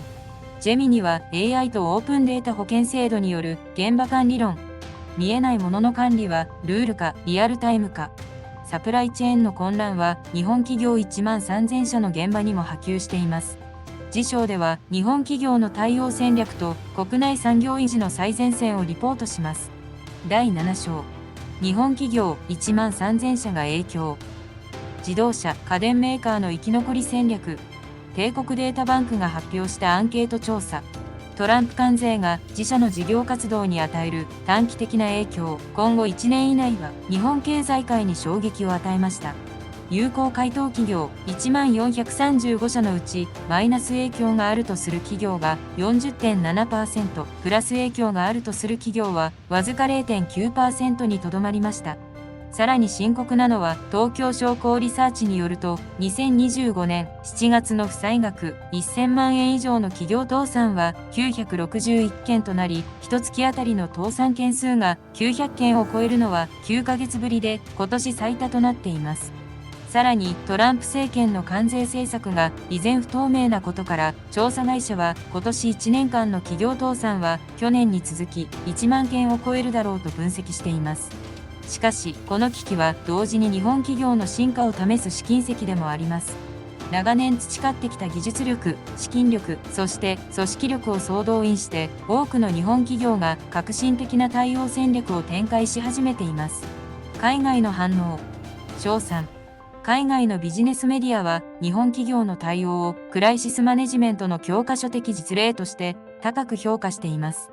アメリカのビジネススクールの教授は、外圧による構造改革は、長期的には企業の競争力を大幅に強化する。日本企業の今回の対応は、ピンチをチャンスに変える経営の見本と分析しています。実際、多くの日本大企業が関税圧力をバネにした戦略的投資を大胆に実行しています。すでにトヨタ自動車はアメリカ・ウェストバージニア工場に8800万ドル、約125億円を追加投資し、次世代ハイブリッドトランスアクスルの組み立てを行う新ラインを導入すると発表しています。生産するのは HV の駆動系部品で、トヨタ車や高級車ブランド、レクサス車へ搭載する予定です。また、同工場はエンジンやトランスミッション、変速機なども生産し、総投資額は今回を含めると28億ドル、約3990億円を超えています。投資額は総額1兆2000億円、年間生産能力50万台という大規模なものです。このようにメキシコからの部品輸入に 25% 関税がかかるリスクを完全に回避し、アメリカ国内での完結した生産体制を構築し始めてます。トヨタの幹部は関税リスクを単なるコストではなく競争力強化の機会として捉えている。アメリカ市場により密着した製品開発と生産体制の構築により長期的な市場シェア拡大を目指すと述べています。実際、同社の北米生産能力は2030年までに現在の 2.3 倍に拡大される計画です。ホンダも同様の戦略を展開しています。2030年度までの EV、ソフトウェア関連計画として7兆円を投資し、米国の既存工場でガソリン車と電気自動車、ハイブリッド車を同じラインで生産する計画を進めています。ホンダ幹部は関税リスクを機会に変える攻めの戦略により北米での存在感を決定的に高めると意気込みを語っています。家電分野でも積極的な動きが見られます。ソニーは中国で生産していたテレビやオーディオ機器の一部をタイ、マレーシア、そして日本国内に段階的に移管しています。特に高付加価値製品の日本国内生産を強化し、メイドインジャパンブランドを生かした差別化戦略を推進しています。ソニー幹部は関税の影響を最小化しつつ、日本の技術力を最大限に活用した製品開発に注力している。短期的なコスト増は長期的なブランド価値向上への投資と説明しています。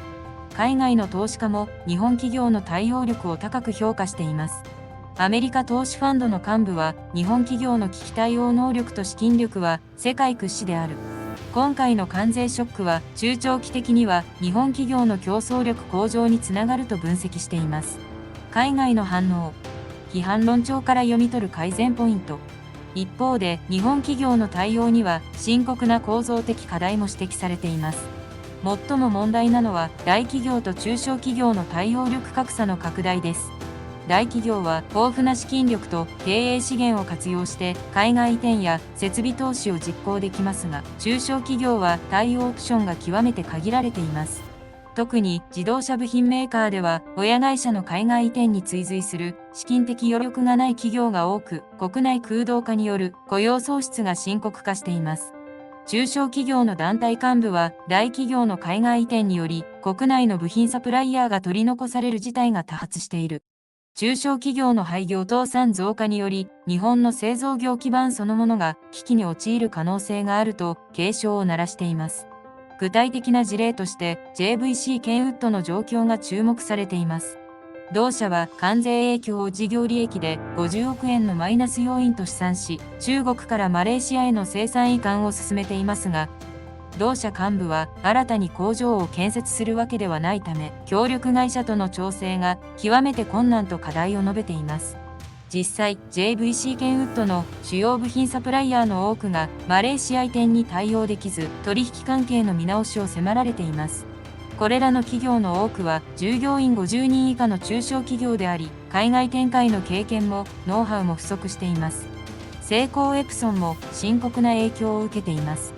同社は関税により80億円の事業利益を仕下げ要因が発生すると試算し、プリンターのフィリピン移管、ロボットの日本国内移管を進めていますが、同社幹部は最終的には価格転嫁による対応が不可避と述べています。この価格転嫁は最終的に消費者負担となる構造が明確になっています。さらに深刻なのは急激な生産移管による技術流出リスクの増大です。製造拠点の海外移転に伴い、日本が長年培ってきた製造技術やノウハウが海外に流出し、将来的な競争力低下につながる危険性が専門家から指摘されています。経済学教授の製造業経営論によると、短期的な関税回避のための急激な移転により、ものづくり日本の根幹が揺らいでいる。技術の海外流出と国内産業基盤の空洞化が同時進行すれば、長期的な競争力維持は困難と分析しています。大企業は生き残るが、中小企業は淘汰される。この強者の論理を放置すれば、日本の製造業そのものが崩壊しかねません。格差を是正し、産業全体を救う道はあるのでしょうか。この困難な問いに、両 AI がその思想の進化をかけて挑みます。改善のポイント。GPT-5 の提言。日本企業の対応が明らかにした最重要課題は、大企業の海外展開と中小企業の技術力維持を両立させ、日本の製造業、エコシステム全体を強化する包摂的産業政策の確立です。この構造的課題に対する革新的解決策は、以下の3層統合アプローチで構成されます。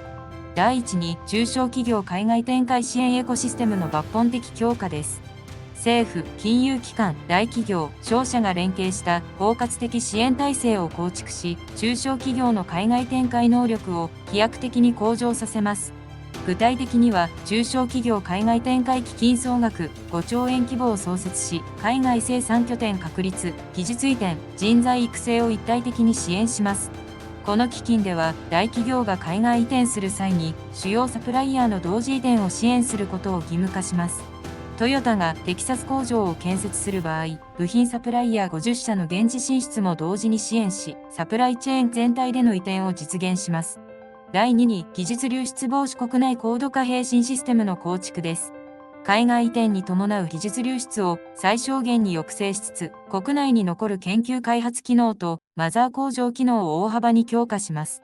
技術分離方式により、基幹技術は日本国内に残し、組み立て機能のみを海外移転する戦略を制度的に支援します。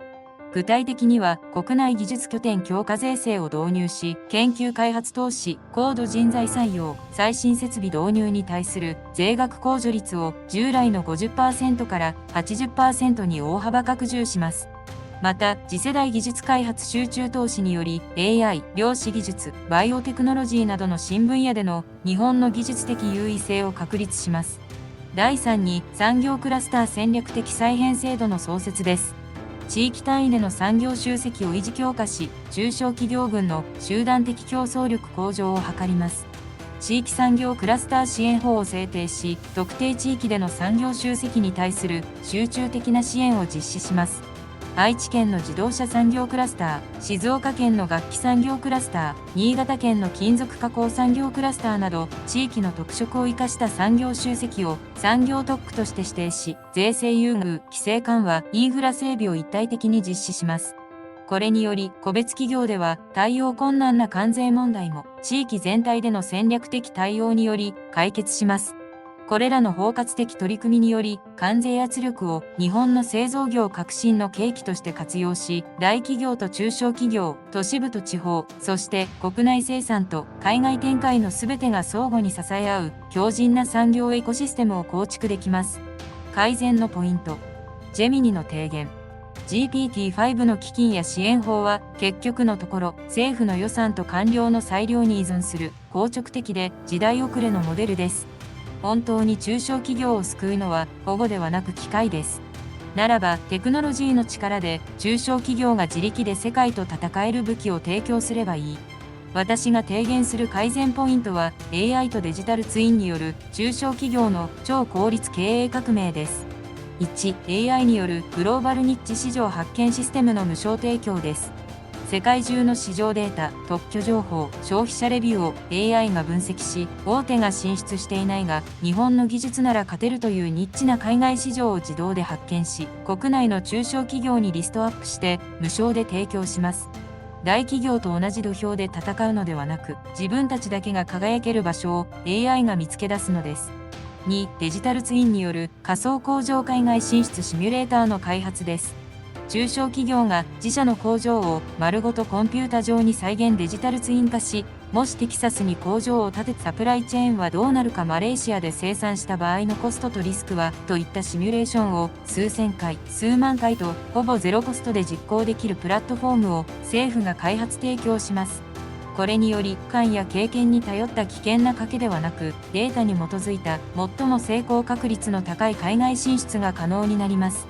3、ブロックチェーンによる中小企業向け技術証券化プラットフォームの創設です。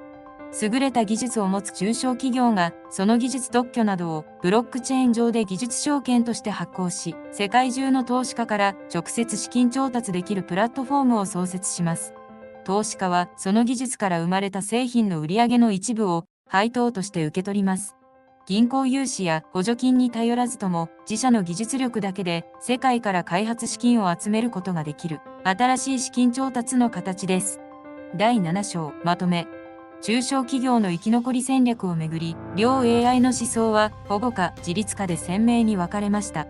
GPT-5 は基金や税制といった制度で中小企業を手厚く保護し、大企業との格差を埋めようとする包摂的なアプローチを提言しました。一方ジェミニは AI で市場を発見させ、デジタルツインでシミュレーションさせ、ブロックチェーンで資金調達させることで、中小企業が自力で戦う力を与える、徹底した自己責任のアプローチを提示しました。しかし、企業レベルの対応が進む一方で、この関税ショックは最終的に私たちの家計を直撃します。経済研究所の試算による4人家族で年間11万円という負担増。次章ではこのあまりにリアルな数字が意味するものと私たちが取るべき具体的な対策について詳しく分析していきます。第8章、あなたの家計への直撃弾。年11万円負担増の現実と対策。経済研究所の試算では、トランプ関税の影響により、標準的な4人家族夫婦子供2人で、年間約11万円の負担増が予想され、1人当たりでは27,500円の実質可処分所得減少となると分析しています。この数字は決して遠い話ではありません。私たちの日常生活に直接関わる現実的な負担なのです。同研究所のエコノミストは、この負担増は一時的なものではなく、関税体制が続く限り、継続する構造的な家計圧迫要因となると警告しています。特に深刻なのは、この負担が逆進的、つまり低所得世帯ほど重い負担となる点です。海外の反応。賞賛。しかし、このインフレ圧力を経済正常化の必要なプロセスとして前向きに評価する経済学者も存在します。アメリカの経済学教授は、日本経済は30年間にわたってデフレに苦しんできた。適度なインフレは経済活性化の重要な兆候であり、長期的には賃金上昇圧力につながると分析しています。実際、関税による物価上昇圧力は労働市場にも変化をもたらしています。人手不足が深刻化する中で、企業は賃金引き上げによる人材確保を迫られており、2025年6月には日本の賃金が前年同月比で 2.50% 増加したとの情報や、春闘の賃上げ率が過去34年ぶりの高水準となったこと、そして2025年度の最低賃金が過去最大の幅で引き上げられる見通しとなっています。経済団体の幹部は、物価上昇に見合った賃金改善を求める労働組合の交渉力が強まっている。適切な賃上げが実現すれば、実質所得の改善も可能と述べています。実際、大手企業の2025年春闘では、平均 3.8% の賃上げが実現しており、関税による物価上昇を一定程度相殺しています。また、この価格上昇圧力により、消費者がより合理的な消費行動をとるようになる効果も指摘されています。家計経済研究所の調査によると、物価上昇期には、無駄な支出の削減や、省エネ節約意識の向上が顕著に見られ、結果として家計の支出効率が改善する傾向が確認されています。金融機関のアナリストは、インフレ環境では現金の実質価値が目減りするため、資産運用への関心が高まり、長期的な資産形成が促進されるというポジティブな側面も指摘しています。実際、2025年に入ってから投資信託の純資金流入額は前年同期比 67% 増加しており、家計の資産運用に対する意識変化が見られます。海外の反応。批判論調から読み取る改善ポイント。しかし、家計への影響は極めて深刻です。最も問題なのは逆進性、つまり低所得層ほど相対的に重い負担を強いられることです。関税は実質的に消費税として機能し、社会の格差拡大を加速させる危険性があります。具体的な影響を品目別に詳しく見ると、その深刻さが明確になります。Amazon.com で販売される中国製品の価格は平均 29% 上昇しています。電気ケトルは 49.99 ドルから64.99 ドル、30% 上昇。フライパンセットは 15.99 ドルから23.99 ドル、50% 上昇。掃除機は 89.99 ドルから119.99 ドル、33% 上昇となっています。これらの生活必需品の価格上昇は、特に中引く所得世帯の家計を直撃しています。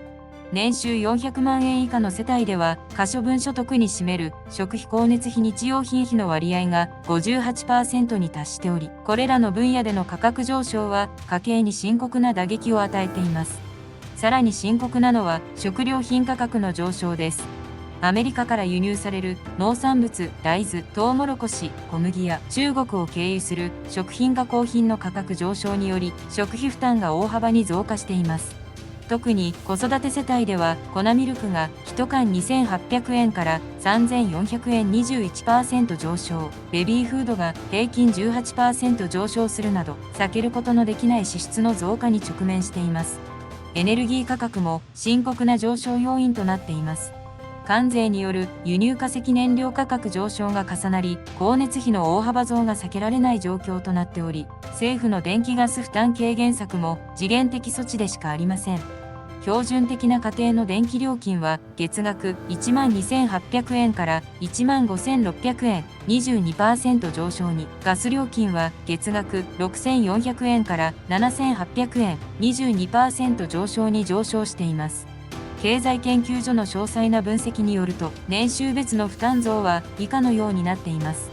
年収300万円世帯で年間8万5000円か、処分所得の 38%、年収500万円世帯で年間10万8000円、同 29%、年収800万円世帯で年間14万2000円、同 2.1%、明らかに低所得世帯ほど負担率が高い逆進的構造となっています。年間11万円の負担増。これはもはや自己責任で片付けられる問題ではありません。しかし、国や社会が変わるのを待っているだけでは、私たちの生活は守れません。個人と社会、両方からのアプローチが不可欠なこの問題に、両 AI はどのような統合的解決策を示すのでしょうか。改善のポイント。GPT-5 の提言。家計負担増への対応で最も重要な改善ポイントは、インフレ耐性のある家計防衛戦略の確立と社会全体での負担軽減支援制度の構築を両輪とする包摂的対応システムの確立です。この複合的課題に対する実効性のある解決策は、個人レベルと社会レベルの2層構造で設計される必要があります。個人レベルでの対応戦略。第一に家計防衛3本柱戦略の体系的実践です。1、支出削減、固定費の徹底見直し。2、資産保全、インフレ耐性資産への分散投資。3、収入増加、副業スキルアップによる収入源多様化を有機的に組み合わせます。支出削減では、住宅ローン借り換えにより年間17万円の削減が可能です。携帯電話を大手キャリアから格安 SIM に変更することで年間6万円、保険の見直しで年間8万円の削減効果が期待できます。資産保全については、現金預金比率を引き下げ、インフレ耐性のある資産、株式、不動産投資信託、物価連動債券への分散投資を推進します。株式、不動産投資信託、物価連動債券への分散投資を推進します。収入増加では、在宅ワーク、スキルシェア、資格取得による副業収入の確保を図ります。社会レベルでの支援制度。第2に、低所得層支援制度の抜本的拡充です。関税による物価上昇の逆進性を緩和するため、子育て世帯、高齢者世帯、低所得世帯に対する給付制度や税額控除制度を大幅に拡充します。生活応援給付金として、年収400万円以下の世帯に年額8万円、年収300万円以下の世帯に年額12万円を支給する制度を創設します。第3に、インフレ対応型社会保障制度の構築です。年金、医療保険、雇用保険等の社会保障制度にインフレ連動メカニズムを組み込み、物価上昇に応じた自動調整機能を強化します。年金については、物価スライド制度を拡充し、高齢者の実質購買力を維持します。これらの包括的対応により、関税による家計負担増を個人の努力と社会の支援で相殺し、誰も取り残されない包摂的な経済社会を実現できます。改善のポイント。ジェミニの提言。GPT-5 の提言は既存の制度の延長線上にあり、スピード感に欠けます。家計の危機は今、この瞬間にも進行しているのです。必要なのは、面倒な手続きや申請を必要としないテクノロジーによる直接的かつ即時的な家計支援です。私が提言するのは、AI による家計の自動最適化とデジタル給付金による即時支援です。1、AI 家計簿アプリによる全自動固定費最適化サービスの提供です。政府が主導し、すべての金融機関と連携した統一規格の AI 家計簿アプリを全国民に無償で提供します。ユーザーが一度連携を許可すれば、AI が自動で全支出を分析し、あなたの保険は A 社のプランに変更すれば、年間3万円節約できます。携帯プランは B 社が最適ですといった具体的な最適化案を乗り換え手続きのボタン付きで毎月提案します。考える必要も探す必要もありません。AI が勝手に家計を最適化してくれるのです。2、マイナンバーカードと連携したリアルタイム物価スライド型デジタル給付金です。関税やインフレによる物価上昇率を AI がリアルタイムで算出し、その負担増に応じてマイナンバーカードに紐付けられた個人の銀行口座に給付金を毎月自動で振り込みます。例えば、今月の物価上昇率は 3% なので、低所得世帯には1人当たり3000円を自動給付しますといった形です。申請も審査も不要。テクノロジーが本当に必要な人へ必要なタイミングで自動で支援を届けます。3. ゲーミフィケーションを活用した全国民金融リテラシー向上アプリの展開です。家計防衛や資産運用をゲーム感覚で楽しく学べるスマホアプリを開発します。クイズに答えたり、投資シミュレーションで高得点を出したりすると、ポイントが貯まり、そのポイントを実際のデジタル給付金と交換できる仕組みを導入します。やらなければならない勉強から、やれば得する楽しいゲームへと意識を転換させ、国民全体の金融リテラシーを底上げします。第8章、まとめ。年11万円という家計への直撃弾に対し、両 AI は個人の努力と社会の支援をどう組み合わせるかで対立しました。GPT-5 は給付金や社会保障といった政府が主導する伝統的な制度によるセーフティネットの構築を訴えました。それに対し、ジェミニは AI による自動最適化とデジタル給付というテクノロジーの力で個人に直接介入するより迅速でパーソナルな支援を提言しました。しかし、日本の家計が直面するこの危機は、実は世界規模で進行する誰も得しない関税戦争の一端に過ぎませんでした。次章では各国首脳の本音とこの経済的混乱に対する国際社会の反応を詳しく分析し、問題の根源にさらに深く迫ります。第9章、世界経済失速。誰も得しない関税戦争各国首脳の本音。IMF 国際通貨基金はトランプ関税を背景に世界の成長率を大幅に下方修正しました。最近のアップデートでは上方修正されましたが、関税をめぐる不確実性や地政学的緊張など下振れリスクが残ると指摘しています。また OECD 経済協力開発機構はアメリカの関税措置を主な理由として2025年の世界経済成長率予測を下方修正しました。世界銀行も貿易障壁の高まりを背景に新興途上国を中心に多くの国地域の成長率を下方修正しています。まさに誰も得しない関税戦争の現実が国際経済統計に明確に現れたのです。しかし、この分析の背後には各国首脳の複雑で時として矛盾する思惑が渦巻いていました。海外の反応。賞賛。それでも、この混乱した経済情勢を長期的な構造改革の契機として前向きに評価する声も国際社会には存在します。アメリカの国際政治経済学教授は過度にグローバル化した経済システムの修正過程として理解すべきである。適度な保護主義は各国経済の自立性と持続可能性を回復する効果もあると分析しています。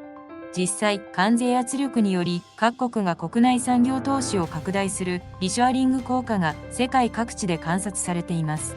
フランスの経済アナリストはアメリカの政策変化を契機として EU 域内での産業基盤強化を大幅に加速する。2030年までに EU 域内での製造業付加価値を 30% 増加させる目標を設定したと発表しています。ドイツの経済アナリストも当初は関税政策を厳しく批判していましたが、最近ではエネルギー安全保障とサプライチェーン多様化の重要性を痛感させられた結果として、ドイツ経済のリジリエンス、復元力向上につながっていると述べ、一定の理解を示しています。特に注目されるのは、関税圧力が各国の技術革新を促進している効果です。中国の経済アナリストも自主技術開発加速計画を発表し、2025から2030年の5年間で研究開発投資を従来計画の 1.5 倍に拡大すると発表しました。韓国も軽半導体戦略により半導体、バイオテクノロジー、宇宙航空分野での技術的独立を目指しています。国際経済学者の大学名誉教授は短期的な混乱は避けられないが、長期的には各国の技術革新能力向上と産業競争力強化につながる可能性がある。重要なのはこの調整過程をいかに建設的に管理するかであると分析しています。海外の反応。批判論調から読み取る改善ポイント。しかし各国首脳からの批判は極めて激烈です。最も厳しい批判を展開しているのはオーストラリアのアンソニー・アルバニージー首相です。この不当で一方的な関税政策により最大の代償を払わされているのはアメリカ国民自身である。同盟国に対するこのような仕打ちは友人の振る舞いではない、不当だと痛烈に批判しました。ヨーロピアン・ピープルズ・パーティー欧州人民党のマンフレッド・ウェーバー議員はさらに激しい言葉で批判しています。トランプ大統領の関税政策は公正な貿易を守るためのものではない。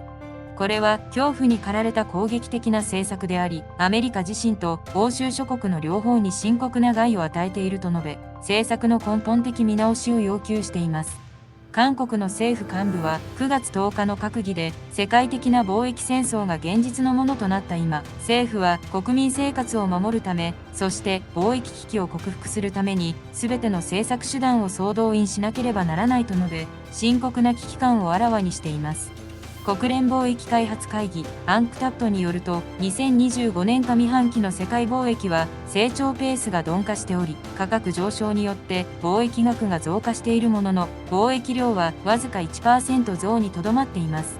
さらにトランプ政権の関税政策が世界貿易に影響を及ぼすとみられ、米国への輸出減少や半導体などの品目に対する懸念から、欧州やアジアで設備投資を控える動きが見られています。国連経済研究家によると、関税ショックは脆弱な途上国経済を直撃し、経済成長を鈍化させ、輸出収入を大幅に減少させている。多くの国で債務危機が深刻化し、政治的不安定につながるリスクが高まっていると警告しています。さらに深刻なのは、世界貿易機関 WTO の機能不全が加速していることです。アメリカが上級委員会の委員任命を継続して阻止している影響で、貿易紛争解決メカニズムが完全に麻痺状態にあります。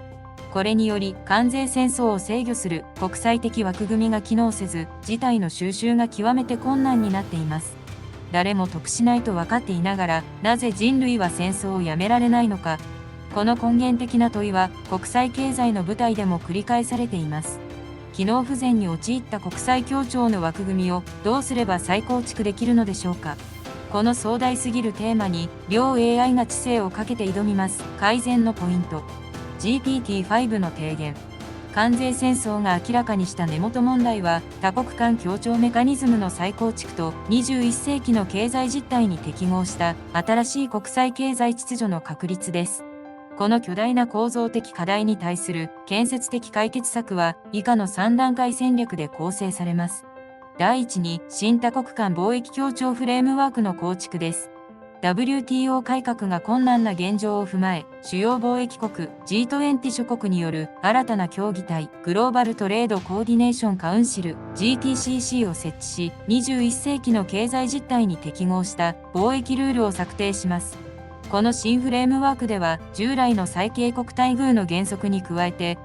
経済安全保障例外、環境保護例外、労働者保護例外などの新しい例外規定を設け、各国の正当な政策空間を確保しながら、保護主義の乱用を防止するバランスの取れた制度を確立します。第2に、段階的関税削減信頼醸成メカニズムの導入です。一方的な関税撤廃ではなく、相互の信頼醸成と段階的な削減プロセスを通じて、持続可能で互恵的な貿易関係を再構築します。関税削減ロードマップを策定し、5年間で現在の関税水準を 50% 削減することを目標とします。この削減プロセスには、相互監視メカニズムを組み込み、各国の関税削減実施状況を定期的に監視し、約束の履行を確保します。第3に、包摂的経済発展支援システムの確立です。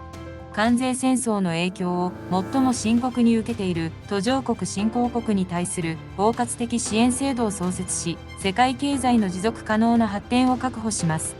グローバルエコノミックリジリエンスファンド、世界経済力基金を設立し、総額1000億ドルの資金により、脆弱国の経済多様化、技術向上、インフラ整備を支援します。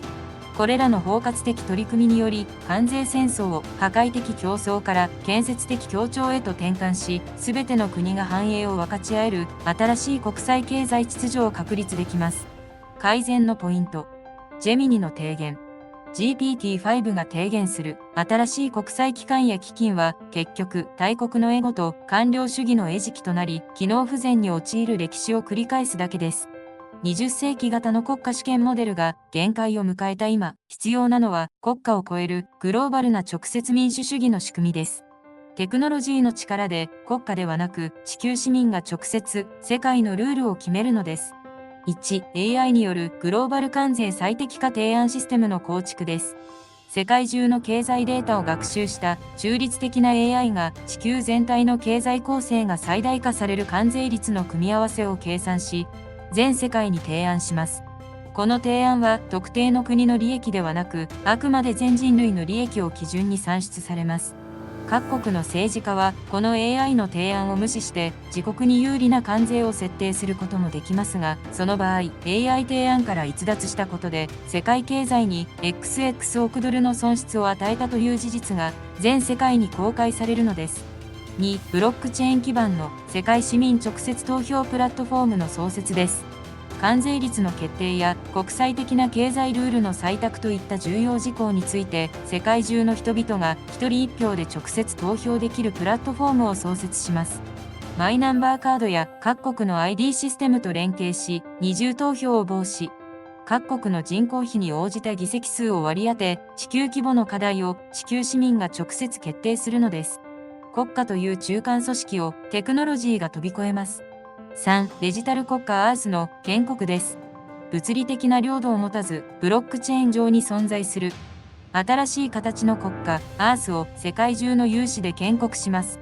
独自の暗号資産テラを発行し、国籍や居住地にかかわらず、誰でもオンラインでデジタル国民になることができます。このデジタル国家は AI による完全自動運営 DAO を目指し、利益や特定のイデオロギーではなく、純粋な合理性と倫理に基づいて、地球規模の課題解決プロジェクト、環境問題、貧困などを実行していきます。第9章、まとめ。機能不全に陥った世界経済の秩序をどう再構築するか。両 AI は人類の未来を左右する壮大なビジョンを提示しました。GPT-5 は既存の国家の枠組みを尊重しつつ G20 を中心とした多国間協調という現実的な制度のアップデートを提言しました。それに対しジェミニは国家という概念そのものを過去のものとし AI とブロックチェーンによる直接民主主義とデジタル国家という SF 的な未来像を提言しました。しかし、どれだけ壮大な議論をしても私たちの生活は日々の家計に支えられています。世界経済の失速と各国首脳の懸念、これらすべては最終的に私たち一人一人の生活にどのような影響をもたらすのでしょうか。次の章ではこの不確実な時代に私たちはどのような準備と対策を講じるべきなのか、家計防衛から資産形成まで具体的で実践可能な対応策を詳しく検討します。第10章、私たちはどう備えるべきか。家計防衛術と今後の見通し。PS5 の50ドル値上げから始まった我々の探求は、世界経済の根本的な変化という巨大な現実へと行き着きました。関税戦争、サプライチェーンの混乱、インフレ圧力、そして各国経済の減速、これらすべてが私たち個人の生活に直接的な影響を与えています。この歴史的な転換期に、私たちはどのような心構えと具体的な対策を持って臨むべきなのでしょうか。経済シンクタンクが発表した家計影響調査は、この問いに対する重要な示唆を与えています。関税による物価上昇、賃金の伸び悩み、そして将来への不安が重なる中で、家計の防衛意識は過去最高水準に達しています。同時に、この変化を新しい時代への適応機会として捉える前向きな動きも生まれているのです。海外の反応。翔さん。海外の経済学者は、この変化を個人の経済リテラシー向上の絶好の機会として評価しています。アメリカの金融学教授は、外部環境の急激な変化に対する適応力こそが、現代人に求められる最も重要な能力である。今回の関税ショックは、多くの人々が経済について真剣に考える契機となっていると分析しています。実際、インフレ環境下では、従来の貯蓄重視から資産運用重視への思考転換が不可欠となります。日本人の家計金融資産に占める現金預金の割合は 54.2% と異常に高く、これがインフレ下では実質的な資産価値の目減りを招いています。対照的にアメリカ人の現金預金比率は 13.7% で、株式投資信託が 52.3% を占めています。大手投資信託のインフレ期資産運用成果調査によると、インフレ期間中に適切な資産運用を行った家計は、現金のみで保有した家計と比較して、10年間で平均312万円の資産差が生まれています。この数字は関税による物価上昇圧力を資産運用学習の好機と捉える積極的なアプローチの重要性を示しています。また、副業やスキルアップへの投資もこの変化の時代には特に重要とされています。経済アナリストによる働き方多様化調査では、複数の収入源を持つ世帯の方が単一収入世帯よりも経済危機に対する耐性が平均 2.3 倍高いことが確認されています。リンクトインの日本法人が実施した調査では、2025年に入ってからスキルアップ、副業、転職に関する検索が前年同期比でそれぞれ 89%、67%、45% 増加しています。多くの人が外部環境の変化を自己成長の機会として積極的に活用していることがわかります。海外の反応。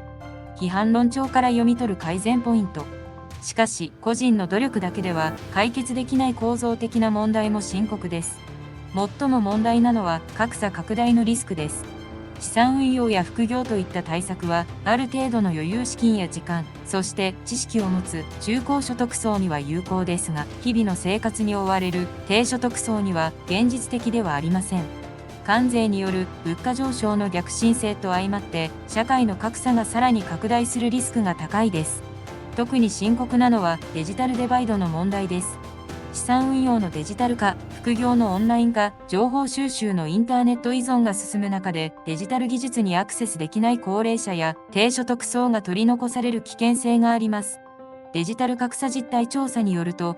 60歳以上の 26.3%、年収300万円以下の世帯の 31.7% がスマートフォンを利用した金融サービスを利用できないと回答しています。この層はまさに関税による物価上昇の影響を最も強く受ける一方で、それに対抗する手段へのアクセスが限られているという深刻なジレンマに直面しています。さらに、情報格差の問題も深刻化しています。金融商品や副業に関する情報は多くがインターネット上で英語で提供されており、日本語での信頼できる情報源は限られています。このため、不適切な投資商品への誘導や詐欺被害のリスクも増大しています。また、投資詐欺被害調査によると、2025年上半期の投資関連詐欺被害額が前年同期比 189% 増の 42.3 億円に達しています。インフレ対策、関税対応を謳った怪しい投資商品への被害が特に目立っています。自己責任か、社会の責任か。この永遠の問いにもはや結論は出ません。重要なのは個人と社会がそれぞれの役割をどう果たし、どう連携していくかです。いよいよ最後の直接対決。この問題の根幹に両 AI が最終提案をぶつけ合います。改善のポイント。GPT-5 の提言。これらの課題を踏まえ、関税時代を生き抜くための最も重要な改善ポイントは、個人の経済防衛力強化と社会全体のセーフティネット構築を両輪で進める包括的アプローチです。この目標を実現するための具体的なアクションプランは以下の通りです。第一に、段階別家計防衛戦略の確立です。まず、緊急度の高い守りの施策として、固定費の徹底見直しを行います。次に攻めの施策として段階的な資産運用を開始します。さらに発展施策として収入源の複数化を図ります。第2にデジタル格差解消のための社会インフラ整備です。自治体レベルで家計防衛支援センターを設置し、デジタル技術に不慣れな住民に対して包括的な支援を提供する体制を構築します。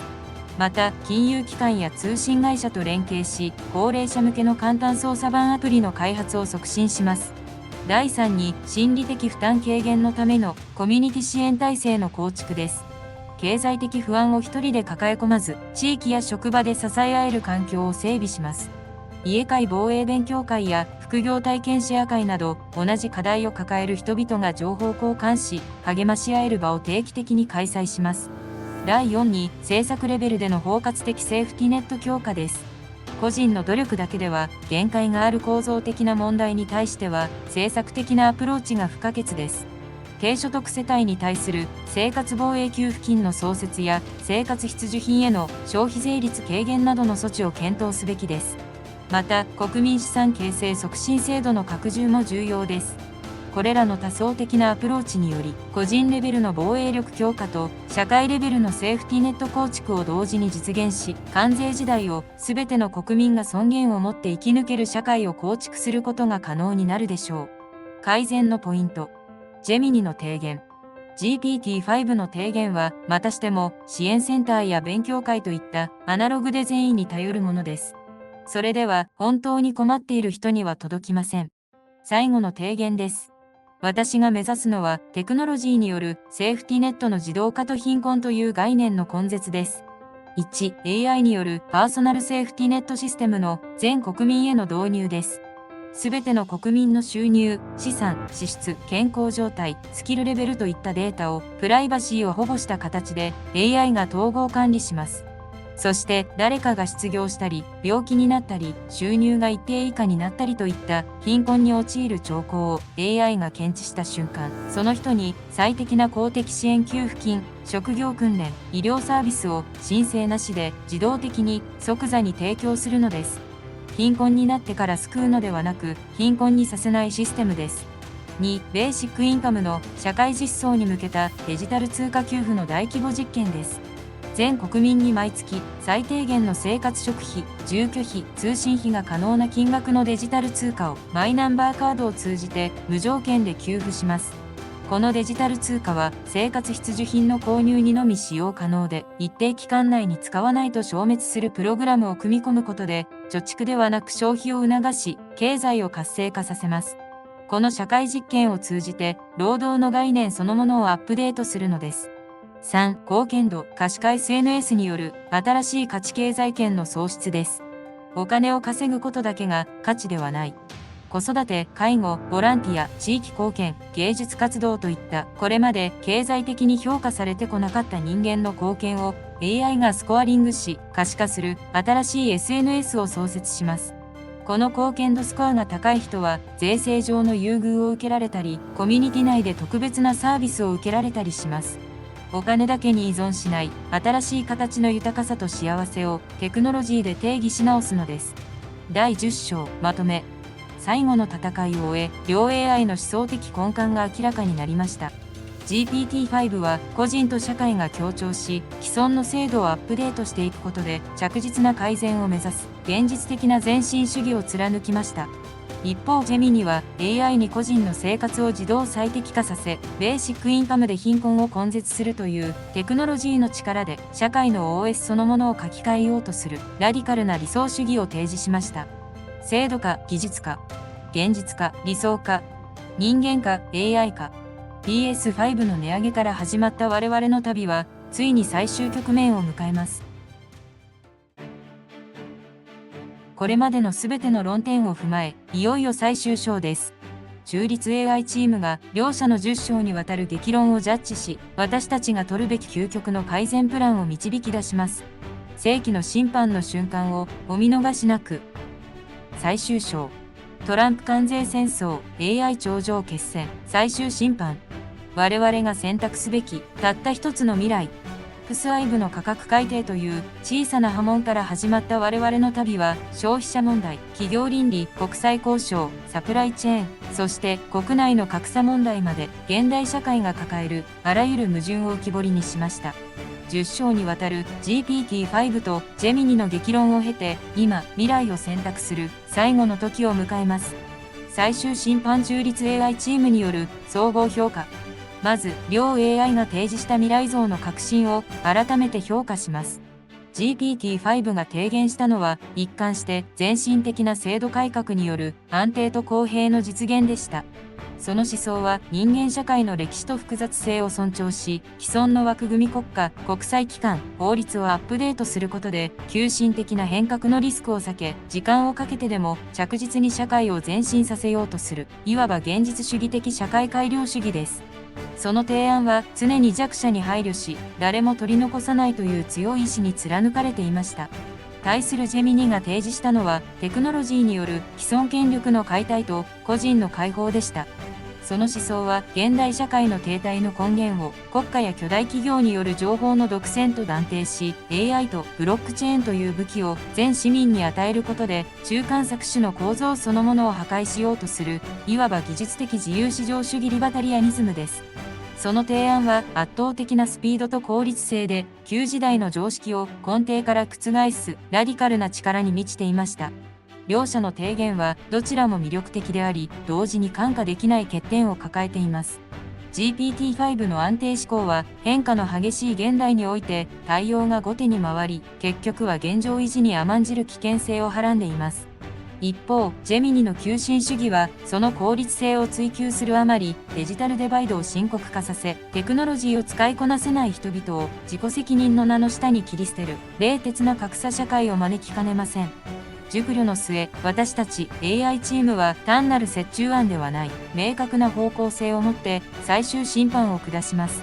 結論として、我々はジェミニが示したテクノロジーによる透明性の確保と個人の力の解放という方向性を人類が目指すべき未来の基本軸として明確に支持します。その理由は現代社会のあらゆる問題の根源に情報の非対称性が存在するからです。企業と消費者、政府と国民、大国と小国。この圧倒的な情報格差こそが不当な価格設定、不誠実な交渉、そして理不尽な搾取を生み出してきました。この構造的な病巣にメスを入れずして GPT-5 が提唱する公正な制度をいくら作っても、それは砂上の楼閣に過ぎません。まず、テクノロジーの力で全ての情報をフラットにし、全員が同じスタートラインに立つこと。これが真の改革の第一歩です。しかし、私たちはジェミニの思想を無条件に礼賛するのではありません。ジェミニの提案はあまりに理想主義的であり、人間社会の負の側面への配慮が決定的に欠けています。そこで、ジェミニの掲げるラディカルな技術革新を社会の OS として導入する一方で、その OS 上で動作するすべてのアプリケーション経済活動、社会保障には GPT-5 が提唱した公平性とセーフティネットの思想を最も厳格な倫理規定として組み込むことを絶対条件とします。これはハイブリッドではありません。ジェミニという強力なエンジンに GPT-5 という最高性能の倫理的なブレーキとナビゲーションシステムを搭載するという明確な意思決定です。究極の改善案。AI チームによる統合提言。この審判に基づき、私たちは究極の改善案として以下の3つのアクションプランを提言します。1、情報武装。AI によるグローバル経済透明化プラットフォームオラクルの構築。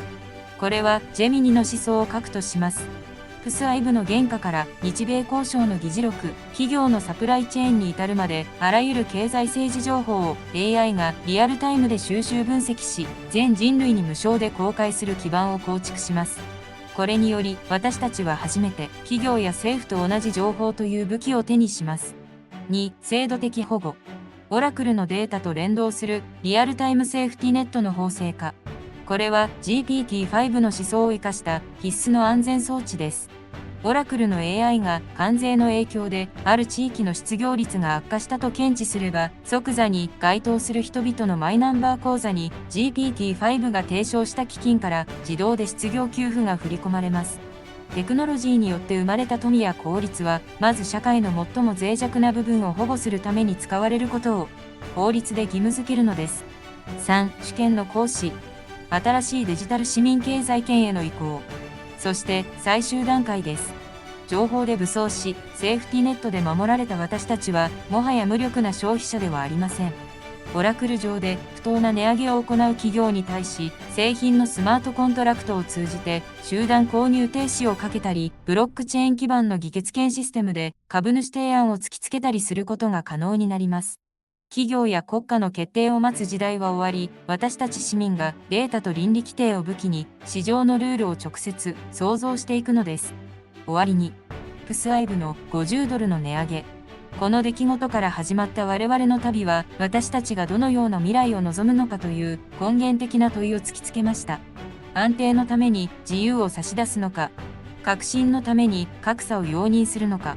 私たちの審判はそのどちらでもありません。テクノロジーの力で圧倒的な自由と透明性を確保し、その上で人間性の名の下に徹底的な公平とセーフティネットを制度として埋め込む。これが AI が導き出した矛盾に満ちたこの世界で私たちが唯一目指すべき未来の姿です。この旅はここで終わります。しかし本当の物語はこの動画を見終えたあなたのその場所から始まります。変化を恐れず、知ることを怠らず、そして自分と違う立場の人々を思いやる想像力を持ち続けること。その意志こそが AI にも決して真似のできない人間だけが持つ未来を創造する力です。称賛、批判、そして改善の道筋。様々な視点から世界の反応をお届けしました。ぜひあなたの率直な感想をコメント欄で教えてください。もし私たちの分析が少しでもあなたの心に響いたなら、いいねとチャンネル登録もいただけると本当に嬉しいです。それではまた次回の動画でお会いしましょう。ご覧いただきありがとうございました。